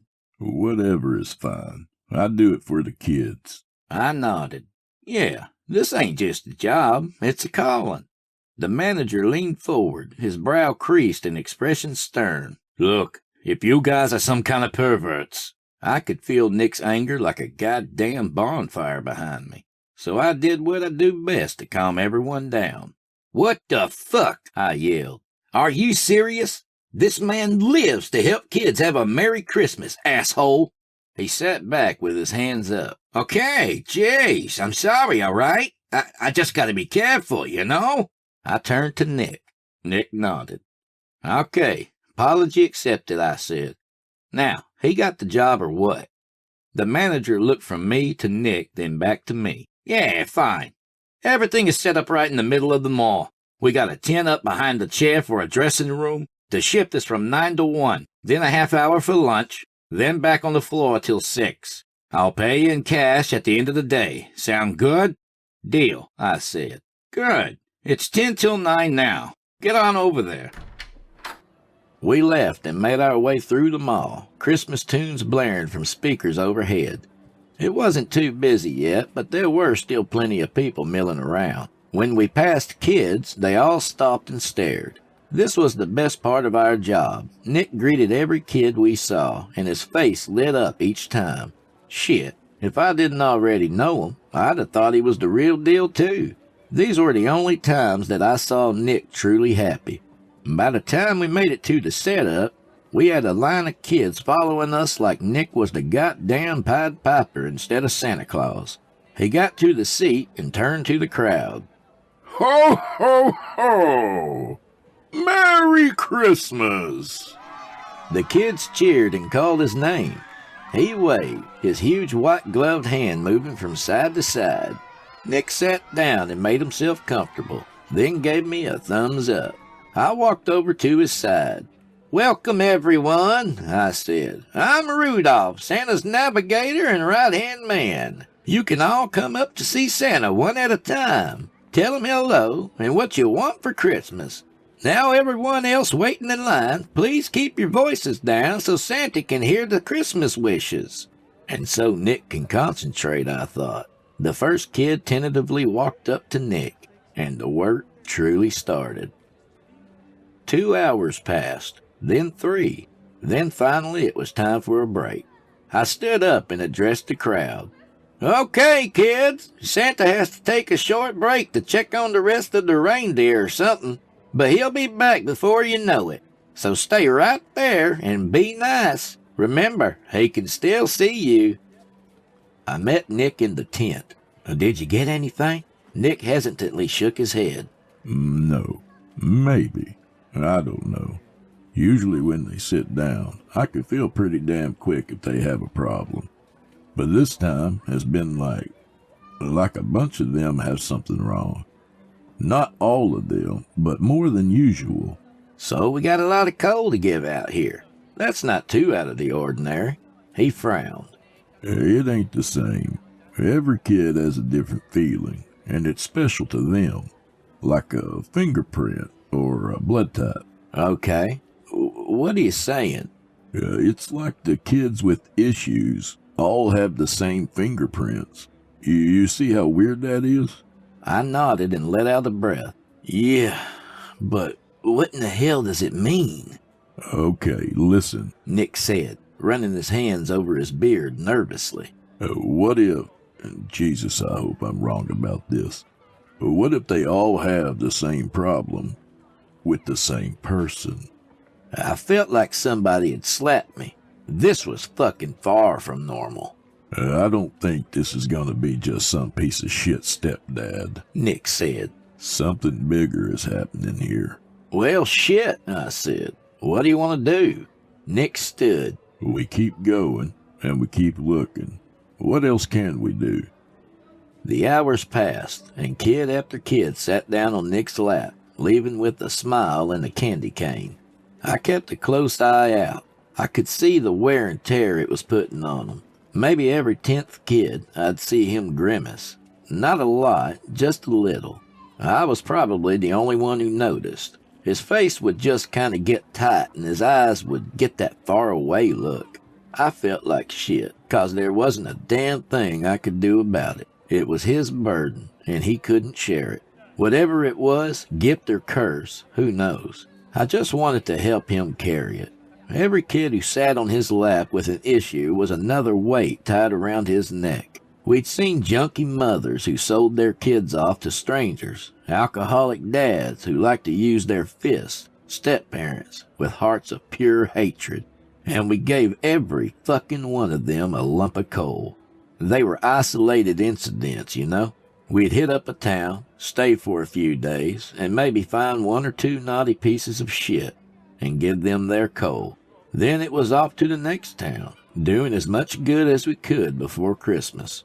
But if my count was right, Nick felt something wrong with 8 kids within a few hours of his lunch break. That's not even counting the ones he got a feeling from that morning. Around 5 o'clock, the next kid in line walked up to Nick. He was black, probably around 7 years old, had a puffy blue jacket on. His brown eyes were bright and shiny and so happy to see Santa. I can still see him in my mind like a Polaroid picture. Nick put his hands under the boy's arms, scooped them up, and set them down on his lap. Nick's face contorted immediately, but he recovered quickly and smiled, beginning his usual routine with the boy. The boy spoke low enough that I couldn't hear what he was saying, but he was still smiling, so all was well, until his eyes left Nick's face and settled somewhere behind me.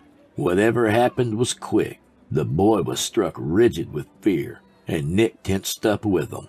A wet spot began to form on the front of the boy's pants, and it wasn't till then that I thought to look behind me. There wasn't anything unusual, just people shopping. By the time I turned back around, the kid's father was gently lifting the boy off Nick's lap. "I am so sorry," the man said. "I don't know what's got into him." Nick laughed. "No need to be sorry," he said. Accidents happen, even to Santa from time to time. Nick winked at the boy, and it seemed to soothe him. He gave a small smile and buried his face into his father's shoulder. Thank you for understanding, the man said, and walked away. The boy gave a little wave as they left. Okay, everyone, I said, standing in front of Nick. Santa's got to go check his workshop, but he'll be back again tomorrow. Good night and Merry Christmas.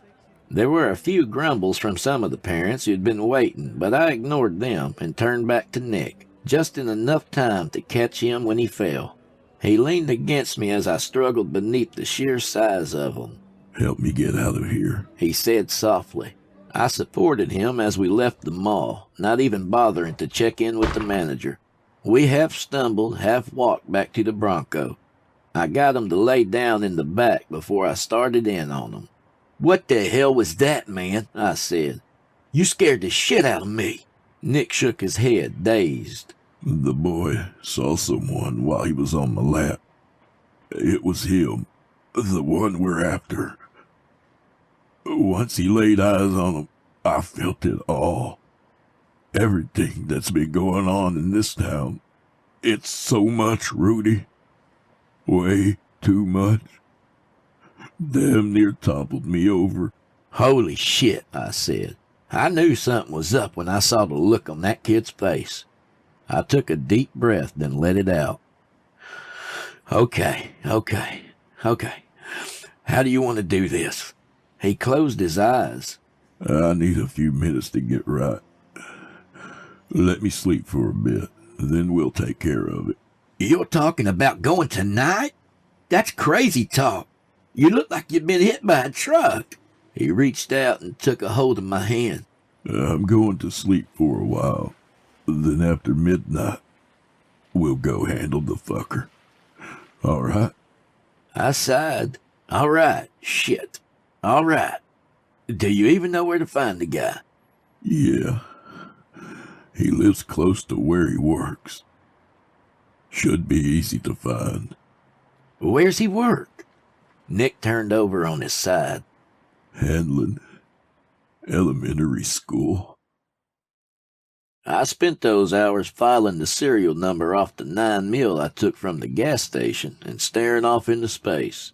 I was too amped up to sleep anyway. I shook Nick awake at 1 a.m.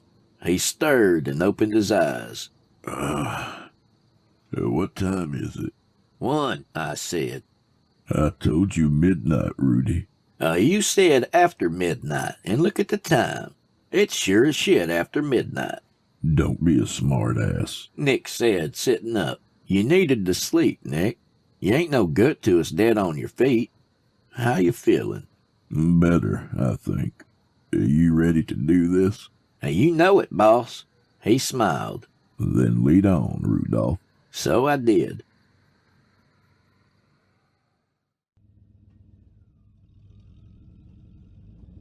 We drove around aimlessly for a bit. Well, not really aimless.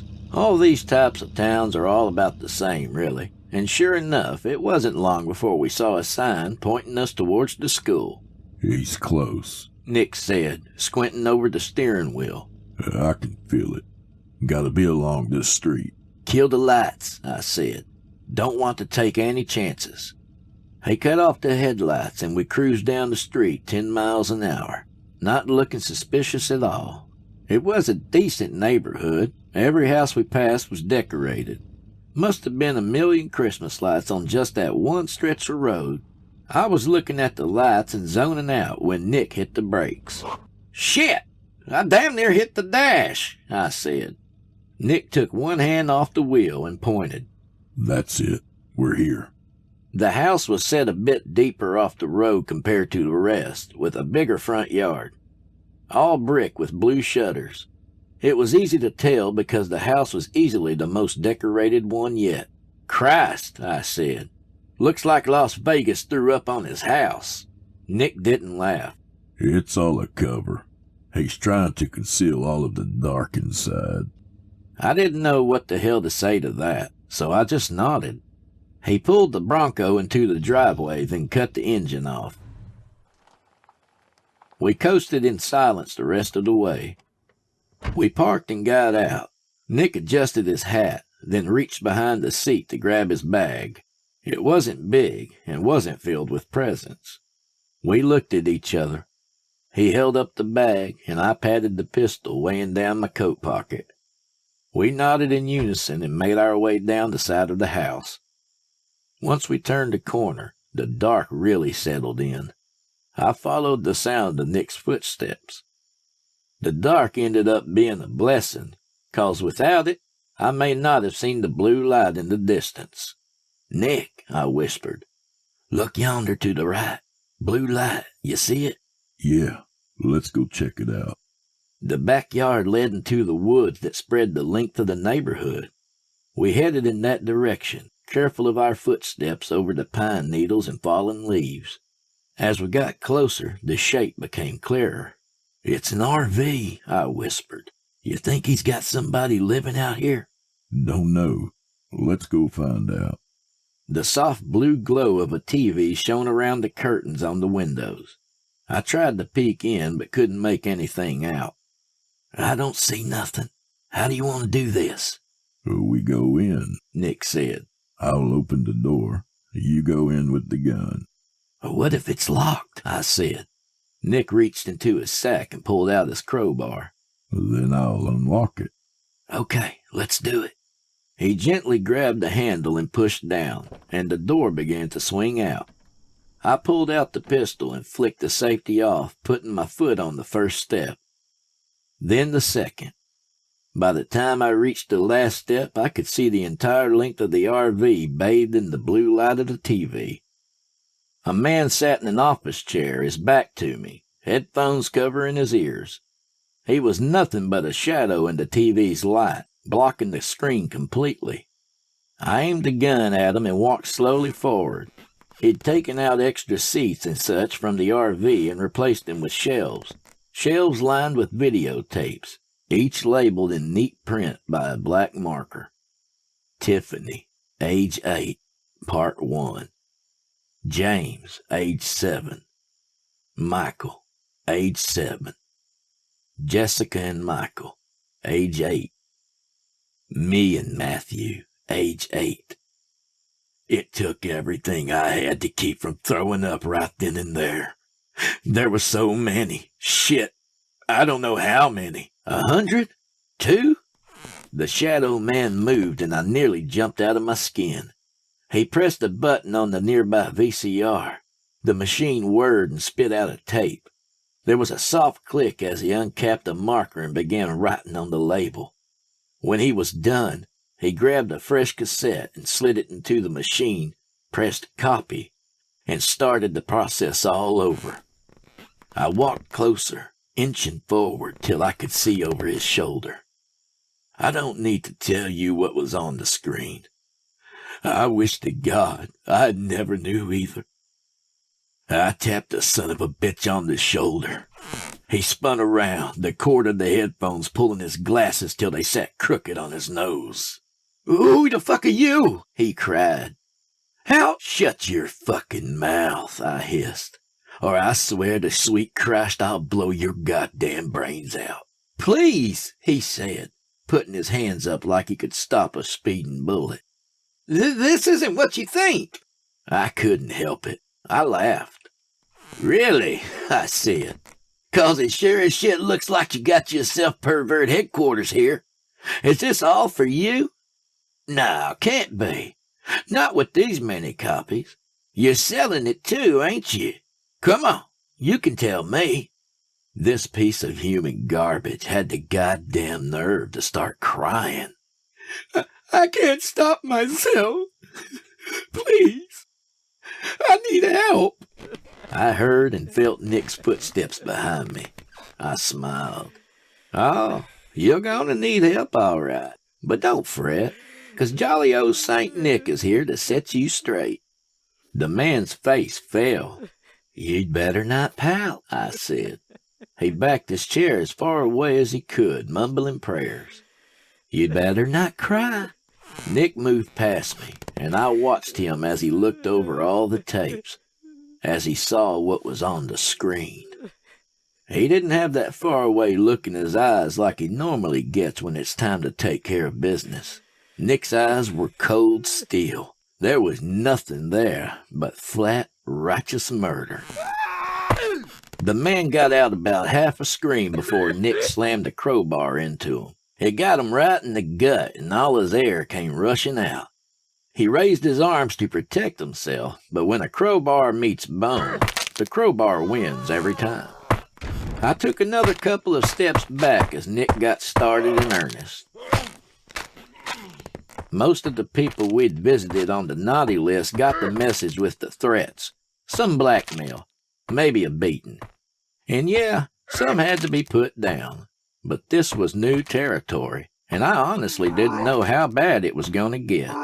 I lost count of all the times he hit them. He wasn't even aiming, just letting the blows fall wherever they may. And just like that, it was over, and the man looked like somebody had shoved a grenade up his ass and pulled the pin. Nick staggered back, every inch of white fur now red with fresh blood. Burn it down. Nick growled. Burn this whole fucking place to the ground. I damn sure didn't want to contradict him at a time like that, but I had to. Can't do it, Nick. This shit here is evidence. He's fucking beyond dead, Rudy. Well, that is definitely so, I said. But all his buyers? They're out there somewhere, and there may be stuff here the police can use to find them. There was a moment where I thought he wouldn't listen to reason, but in the end he nodded. If you're sure. I smiled at him. Has Rudolph ever steered you wrong? Nick nodded again, reached into his bag and pulled out a piece of coal. He grabbed the man's jaw and wrenched it down, then shoved the coal past his shattered teeth and into his mouth. We drove until we found the payphone, and I got out and made a quick anonymous call to the police, telling them I'd heard quite a commotion out back of the principal's house. I didn't know the address, but fuck it, they'd figure it out. I hung the phone up and was about to leave when the son of a bitch started ringing. I knew I should leave it be, but I answered it anyway. Hello? You know, Scratch said. I've always admired the work of you two gentlemen. Vengeance and violence, a little sprinkle of murder. What's not to like? We shut down your fucked up video store, I said. That's really gotta chap your ass, right? I'll just prop up another one. Find a man that likes them young and just give a little push. That's all it ever takes, you know. Half of the time they don't even need my influence. They want to do it, you understand? They want to. You got a point. You can't win. Whether I'm whispering in their ear or not, they will keep sinning, keep raping, keep murdering. It's in your primate nature. You just can't help yourselves. So, for every so-called good deed you perform, there's somebody ready to pick up the slack. Like I said, you can't win. I laughed. You don't get it, do you? We ain't out to save the world, dumb shit. We're out to save kids. Give them a whole new life where they ain't gotta be afraid anymore. We can't save billions of people, but we can save one. His voice reverted to the growl I was used to. It makes no difference. We're done here, I said. Merry Christmas, asshole. I hung up, wiped my prints off the phone, and walked back to the Bronco. Nick had changed into some clean clothes, but there was still a shit ton of blood on him. Where to? He said. I'll figure it out in the morning. Let's find a motel down the road and get cleaned up and sleep in a goddamn bed for once.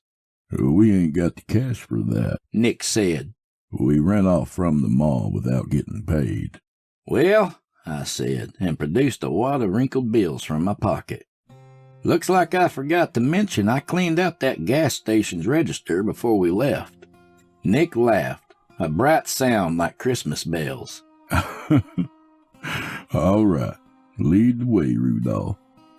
I did, and God help me, I hope it was in the right direction.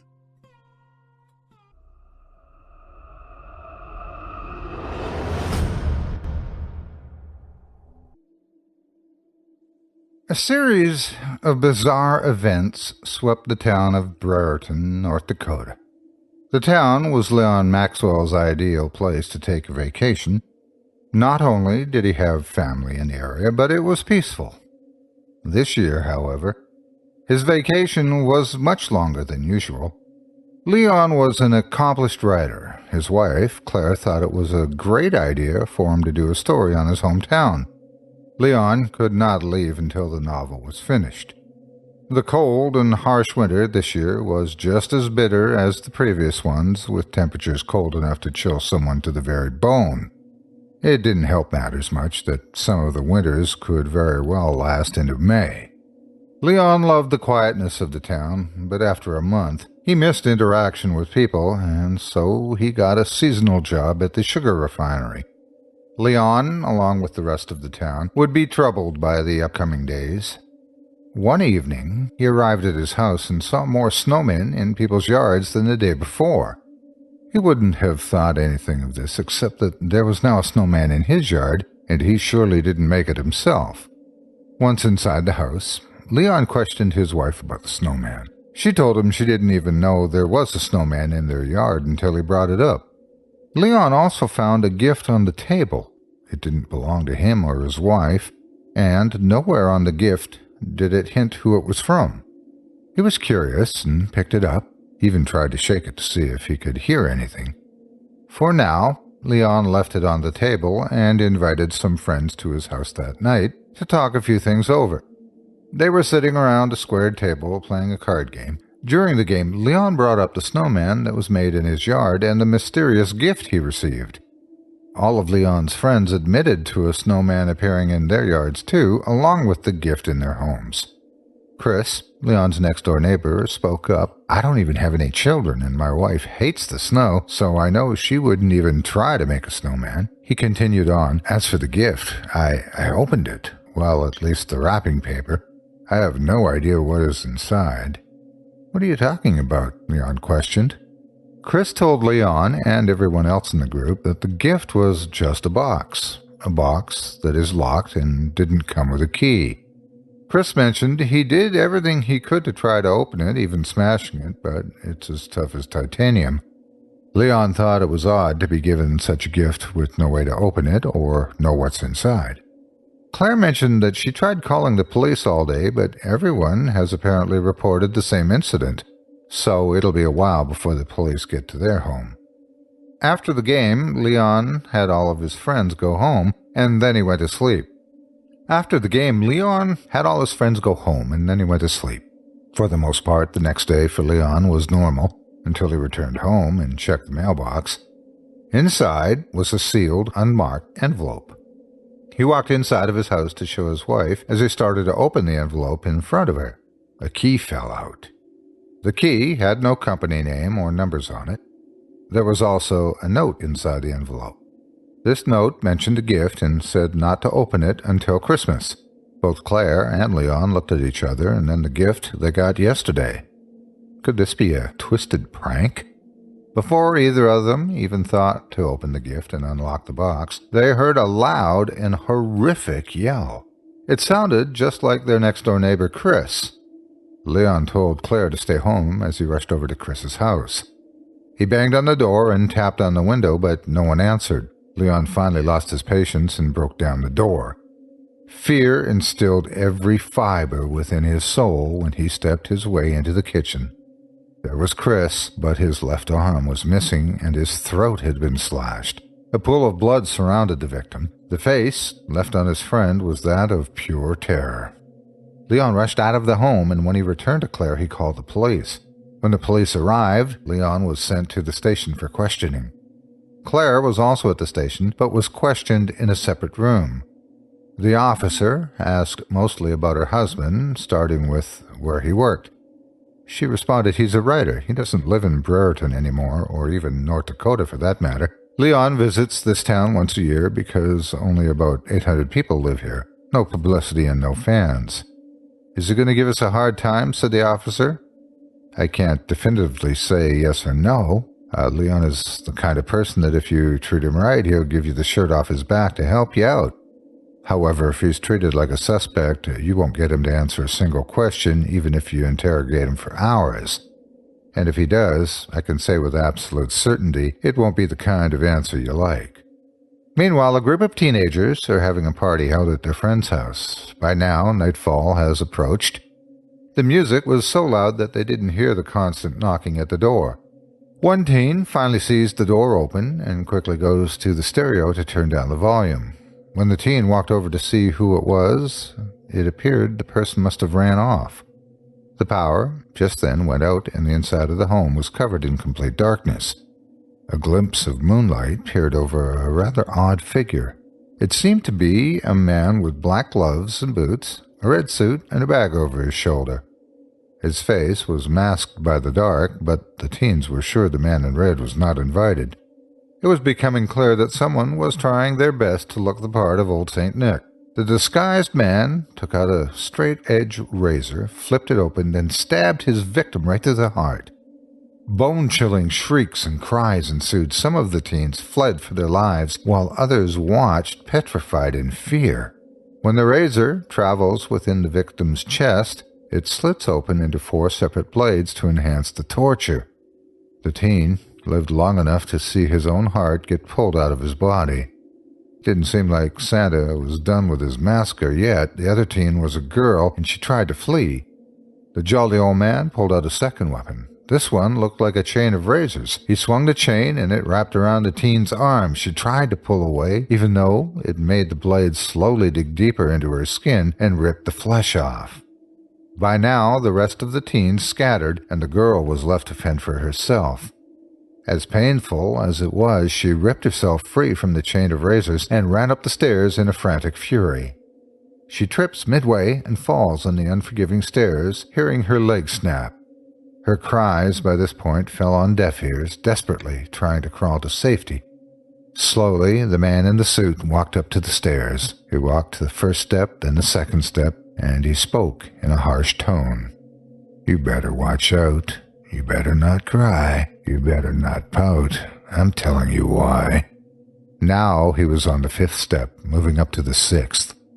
The teen's eyes dilated as unspeakable harm was about to be reaped upon her soul. She would try to climb faster, but her mind was disoriented, bound by the terror that consumed within. She heard him say, "I see you when you're sleeping. I know when you're awake. I know when you've been good or bad." She quickly turned around and let out a shrill screech just as a straight edge lodged itself into the palm of her hand. The blade not only went through her hand, it cut into the floor. As painful as it was, she pulled away, which made her hand nearly slice in half. The stairs, covered in the crimson of pain, she felt was never ending. She couldn't see the attacker because her eyes were so flooded in tears. She shook violently to get away from his grasp. But the man in the red suit hoisted her over his shoulders and threw her through the 2nd-story window of the home. Shards of glass pierced her skin, and the scarlet rivers melted the snow when she landed on the ground. She laid there, lifeless.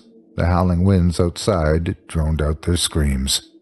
Hours passed, and it was clear that Leon was feeling uneasy at the police station. The officer on the other side of the table said, "You can understand, I hope, when I say we find your story lacking credibility. When we arrived at your neighbor's house, there was no body. Either you're lying to us to cover something else up about your missing friend, or this killer has taken his time to leave absolutely no trace of evidence behind. There were no hair follicles, no fingerprints from the killer. We couldn't even find any blood that might have seeped under the floorboards. Would you like to start back at the beginning, starting with the truth this time?" Leon didn't appreciate possibly being accused of his own friend's murder. His skin was more pale than usual as he dealt with the reality of having lost a good friend. The same friend he would visit every year when he came to the town of Brereton. Leon ran his hands through his dark hair and responded to the officer. "You got me. I did it. I did that horrible deed. The second part of my plan was to set out some pastries when you got to the house so you would stop and eat them. That way, when you gave me chase, you'd get stuck in the doorway. It's just a shame you arrived so fast. Calling you down to set up my trap was all for nothing." Just as the officer was about to say something, the door opened behind him, and a man who addressed himself as Detective Peter Larson walked in. He mentioned he came from out of town to help investigate the people that have mysteriously gone missing. It turns out since this interrogation, other people have disappeared. The officer was still intent on getting a confession out of Leon. "Your eyes are all red. Have you been drinking?" Leon slowly looked up and responded, "Officer, your eyes look glazed. Have you been eating donuts?" It looked like the officer was reaching for his baton, but the detective stepped in and said he'd take over. The officer glared at Leon and then slowly walked out of the room. Larson would approach Leon and said, "Don't let that officer get to you. He's just trying to solve the case, just like everybody else. You're free to go if you wish." Leon got up and was about to leave when the detective added, "You know, being a writer, you could be crucial to this investigation. You might even know some details that we could have overlooked. I'll even let you in on some things the police haven't released to the public yet if you agree to help us on this. You're the only person that has actually seen a dead body as of right now, if what you said is true." Leon opened the door, tempted to step through it. "This isn't why I came here," Leon responded. The detective was a persistent one and retorted, "So, it's better to do nothing and let more people possibly go missing? If you walk out, can you deal with the lives that might have been spared by helping us?" Leon shrugged. He looked outside the doorway as if it would be so easy to just leave. His head hit the door in frustration, and then he let go of the door handle and walked back to the detective. "Fine, but the deal is my wife gets placed safely somewhere until this case is solved." With that, the detective agreed and shook Leon's hand. Knowing that Leon had already had a long night, the detective agrees, let him catch up on some much-needed rest, and decides to start the investigation tomorrow on Leon's day off. Elsewhere, in the town of Brereton on Shakespeare Road, a man and a woman are sitting at home by the warmth of a cozy fire. They have all the lights off and are drinking hot cocoa. They thought they heard a sound, but brushed it off as being the sound of the wind. Suddenly, soot poured down from the chimney and put the fire out. The home was as black as midnight. The couple attempted to find the lights, but couldn't even see the hands in front of them. They heard someone, or something, slide down the chimney and walk inside their home. The bag the stranger had hoisted over his shoulders glowed. The person that intruded the couple's home was none other than old Saint Nick. The man, dressed in red, pulled out some lights that were attached to barbed wire. He would let out a smile. The woman ran into the living room and up the stairs. Midway up the stairs, her body sliced in half as a horrendous scream was heard from her and she fell. The other half of her body lay motionless. A row of razor blades was attached from one end of the stair rail to the other, and when the woman ran through it, she cut her own body in half. The man in the red suit quickly and violently grabbed a hold of the other victim and threw him across a glass table. The man was cut badly and hurt, but Santa was not content. He dragged the man up the stairs, wrapped his neck around with barbed wire lights, tied the other end to the stair railing, then tossed the man down over the stairs so that he would hang. In just a few moments, the bodies of the man and woman of the household were lifeless. In the morning, Leon got a phone call. He was slow to answer upon waking up. It was a police officer, and he mentioned that Detective Larson would be at his home at any moment. Just as the officer announced this to Leon, he hears Peter knocking on his door.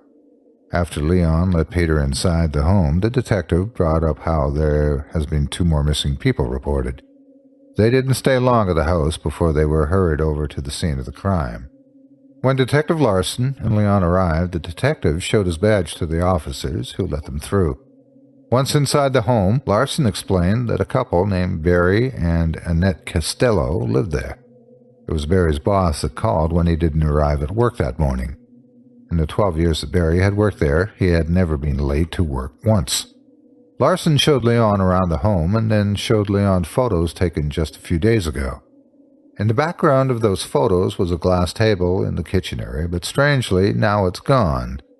Just like before, no one was home, but Leon noticed weapons were left behind. We wouldn't let the public know about it, but if this is the work of the killer, he always leaves his weapon behind. He leaves them all to a pristine shine and cleans them so well we can't get a drop of DNA from the weapons. Why would he leave his weapon and nothing else? Questioned Peter. Leon wondered for a moment and then said, because he wants to get caught. He doesn't want to make it too easy for him to be found. He only wants someone worthy enough to catch him. I know there is a murder out there because I saw Chris's body. I bet when I arrived, the killer didn't expect someone to show up so quickly, so he left and then returned to the scene of the crime later. Leon walked into each room carefully. He saw the metal box that Chris told him about, the box everyone got as a gift. Leon saw that the box had been opened, the key still in the lock. Something Chris didn't mention before his murder was that the box had two lights, a red light and a green light. Both of them were in the front of the box, but only the red light was lit up. Leon went to inspect the weapons. One of them was razors that were wrapped around the stairwell. When turned to the side, it would be very difficult to spot them in dim lighting. These razors, they've been cut and reshaped to line up into each other. You can't find anything like this out at a normal everyday store. I would check to see if anyone in the area owns some kind of workshop.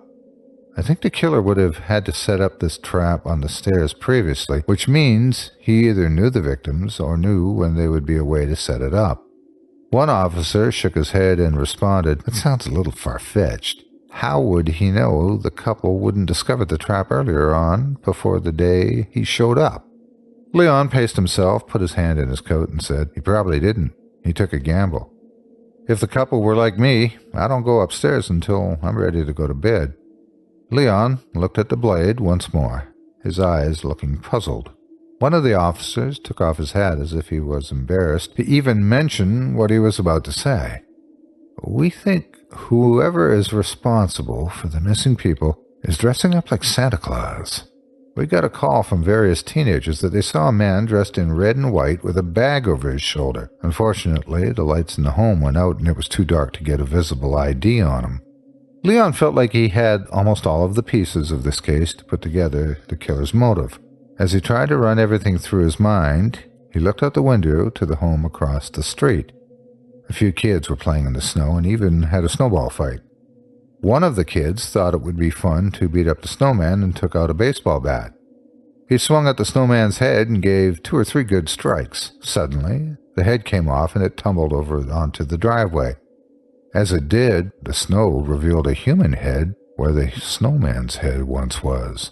Blood seeped through the body of the snowman and all the kids screamed and ran away. The police, along with Leon, rushed over as fast as they could.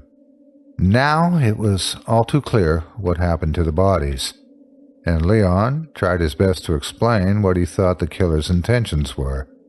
Leon brought up how he felt the keys and the gifts in the people's homes were a way to tempt the wicked. In other words, people that were bad would open the box and the light under it turned red. The people that were good left their gifts alone until Christmas, and the box remained with a green light. Once the red light is activated, it stays activated even if the box is locked back up. One officer shouted, "Why the heck would he hide the bodies in a snowman?" Leon shook his head, annoyed. It's the last place most people would think to look. Even during all of your searching, you never stop to think the bodies might be hidden inside of a snowman. It's the perfect hiding place.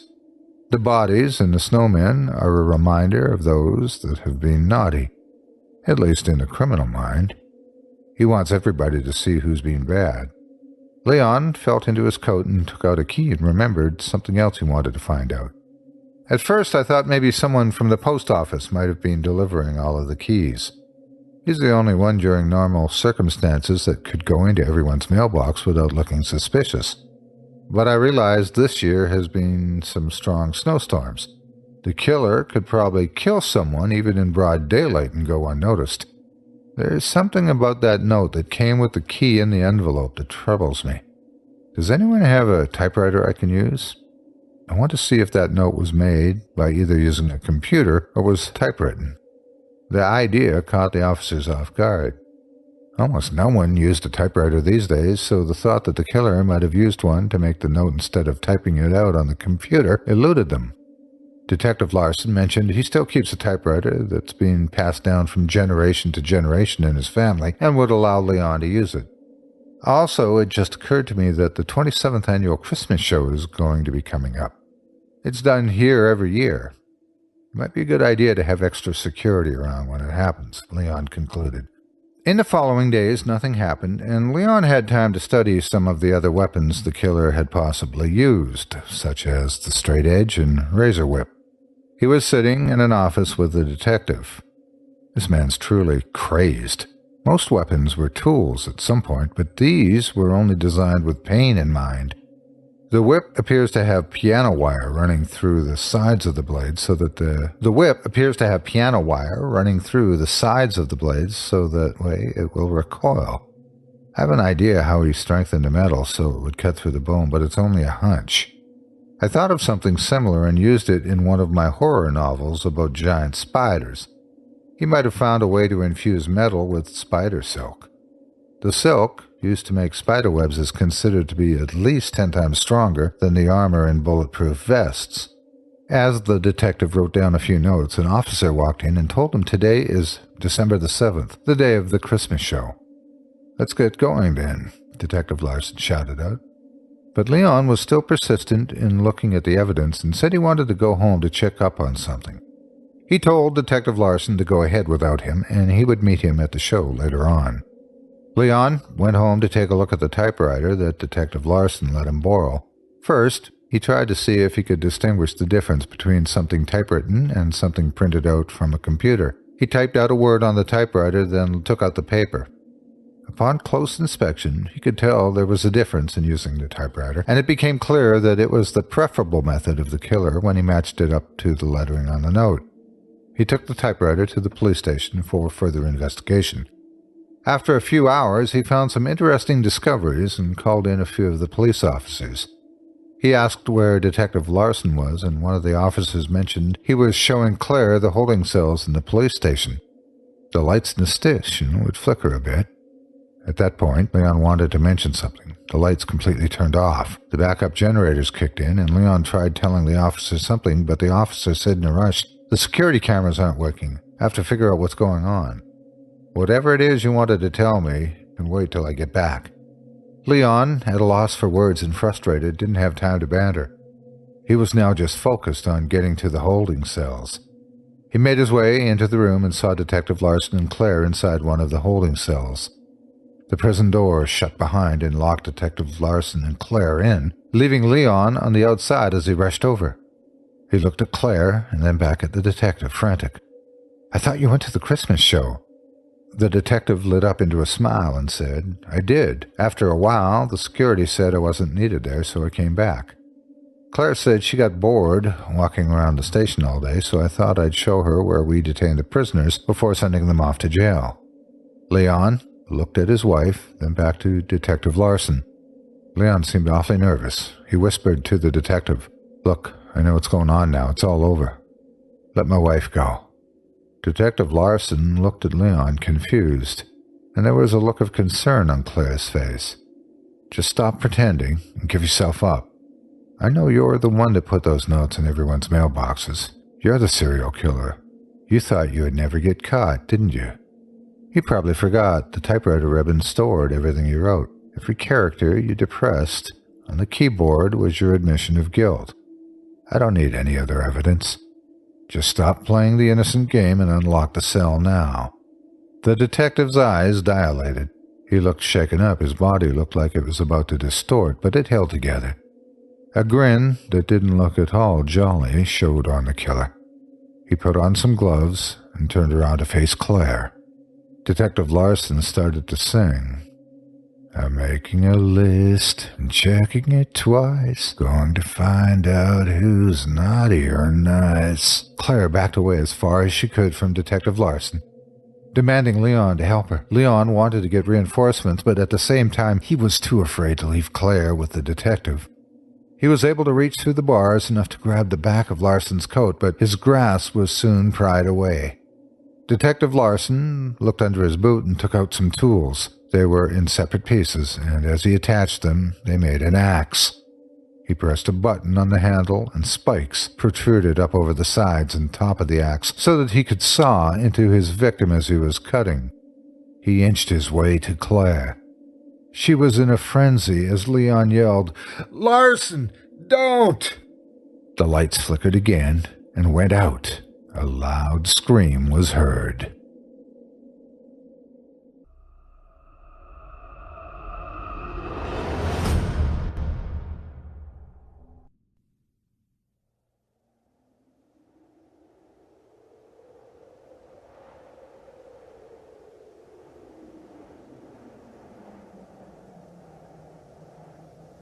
My family just moved to the Midwest a few months ago from the coast, and this winter has been the first time I've ever seen snow.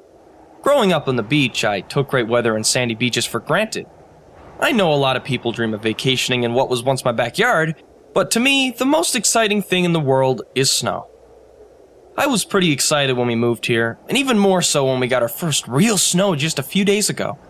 It began snowing while we were in class, and the first thing I did when we got out was to try and start a snowball fight. This only pissed off my friends, who I learned are sick of this stuff after having spent their whole lives surrounded by it, but I loved it. I didn't even mind learning the hard way that snow still melts outdoors, and that you'll have to walk the entire way home with freezing wet clothes. As soon as I got home, I changed my clothes and hung my light red jacket in my closet in favor of my only heavy coat. Even though I'm a teenager now and probably a bit too old for this kind of thing, I immediately ran outside and began building a snowman. Our house is at the end of a cul-de-sac, so I wasn't really worried about anyone seeing me, and I spent the rest of that afternoon sculpting a frozen doppelganger. The end result was slightly misshapen, but as far as first attempts go, I thought it was perfect. My parents went out to a Christmas party that evening and told me that they would not be back until late. I didn't think much of it because I usually spend my nights in my room either watching television or on the internet. It was the same story that night, and it was sometime after midnight when I fell asleep. I wasn't out for long, before a loud banging on the back door woke me up. My parents had come home drunk before, but never so drunk that they couldn't open the door. I began to head downstairs when I happened to glance out the window, expecting to see a familiar four-door sedan. There was no car in the driveway. I froze. The knocking got louder and faster. It sounded angry, almost desperate. I moved back towards my bed where my phone was, in case I would need to call the cops. The knocking got so loud that I thought the door was going to give way. I turned on my phone and began dialing the police, when the noise suddenly stopped. In the dreadful silence, I tried to hear any sounds over the thunder of my pulse. Nothing. Were they waiting outside the door? Then I heard the sound. A shrill, high-pitched moan, like air being slowly released from a balloon. It only sounded once, and there's a chance it was just my own breath caught in my tightened throat. Still, it left me shaking. For the rest of the night, I sat in my bed listening to the darkness and fighting off the idea that whoever it had been hadn't really left. Eventually, my parents came home, but as expected, they were hammered, and I knew there was no use trying to explain what I'd been through. The next morning, I discovered that someone had destroyed my snowman. Probably some of my friends, I thought. In a way, I was actually relieved. It all made sense then. Some of my friends must have come over the previous night, knocked down my snowman, and then banged on the door, trying to scare me because they knew my parents weren't home. I couldn't believe that I had let them scare me like that. The only thing that puzzled me was that they had written, "It's so cold outside," in the snow around my snowman. That afternoon after school, I ran straight home and rebuilt my snowman. I wasn't gonna let my friends have the last laugh. That night, my parents stayed home and I didn't give a second thought to my friend's prank. Since it was Friday night, I was still awake long after my parents had gone to sleep. I was sitting at my computer when the knocking began again. It was quiet at first, but still sharp, like dry bones striking the door. I looked at the clock. It read 4 a.m. The knocking grew louder. I moved towards the window and looked out over the back porch. I could see a shadow standing at the door. Whoever, or whatever it was, it appeared to be very thin and was wrapped in black rags. Then I heard my dad moving downstairs. "Is someone knocking on the door?" he asked in a voice, then let me know he was still half asleep. "Yes, I can see someone out there," I yelled down the stairs. I heard him turn on the porch light, and I looked back out the window. The shadow had vanished. I saw my dad step out onto the porch. He stood there for a moment looking around, before cursing the cold and going back to bed. The next morning, my snowman again lay in pieces, surrounded again by the words, "It's so cold outside." I wasn't sure what my friends were up to, but I nearly panicked when my parents told me that they were going to another Christmas party that night. I spent that Saturday afternoon rebuilding my snowman and even added a mother and father to make a snow family. As the sun began to set, I tried calling some of my friends to see if I could stay the night at their house, but all of them said that they were busy. "I'll bet you are," I thought snidely, confident that they were the ones responsible for the recent events. As soon as it got dark, I turned on the porch light and went upstairs to my room, certain that no one would dare knock on the door while the light was on. I watched some television, and before I knew it, I fell asleep.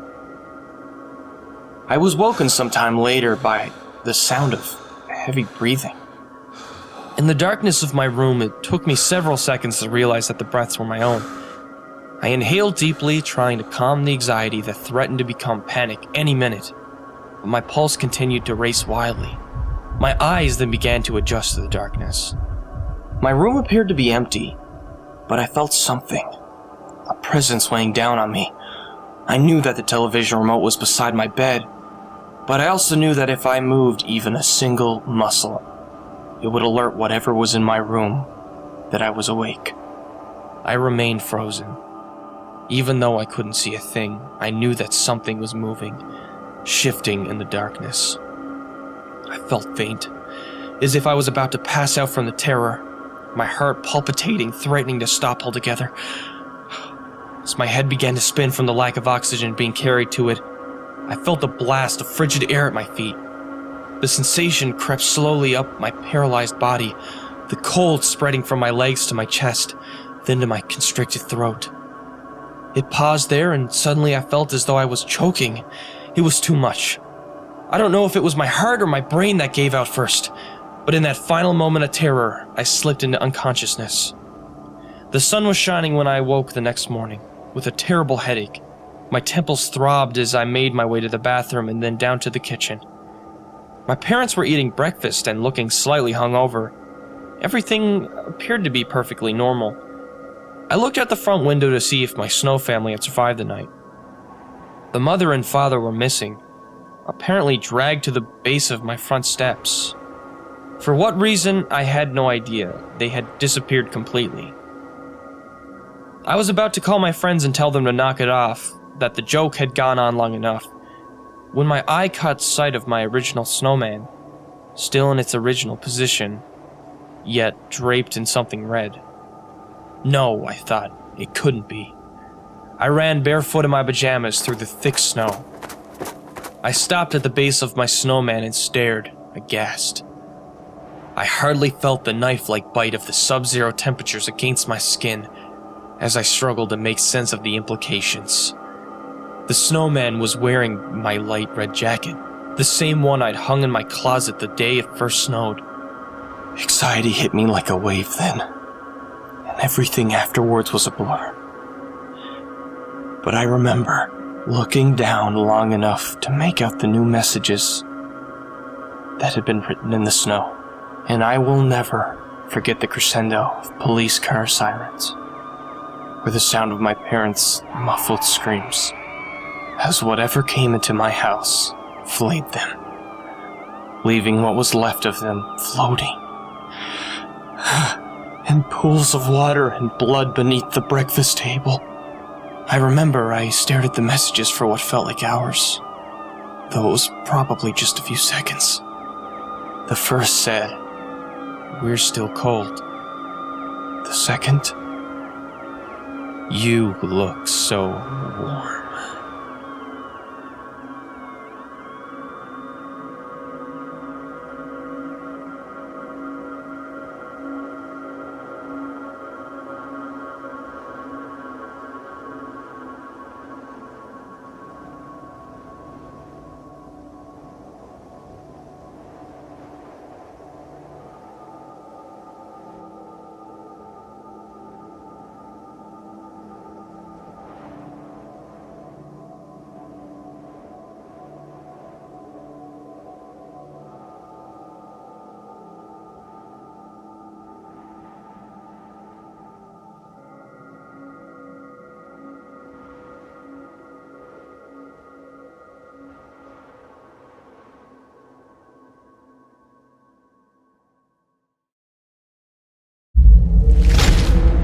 chilling tales for dark nights.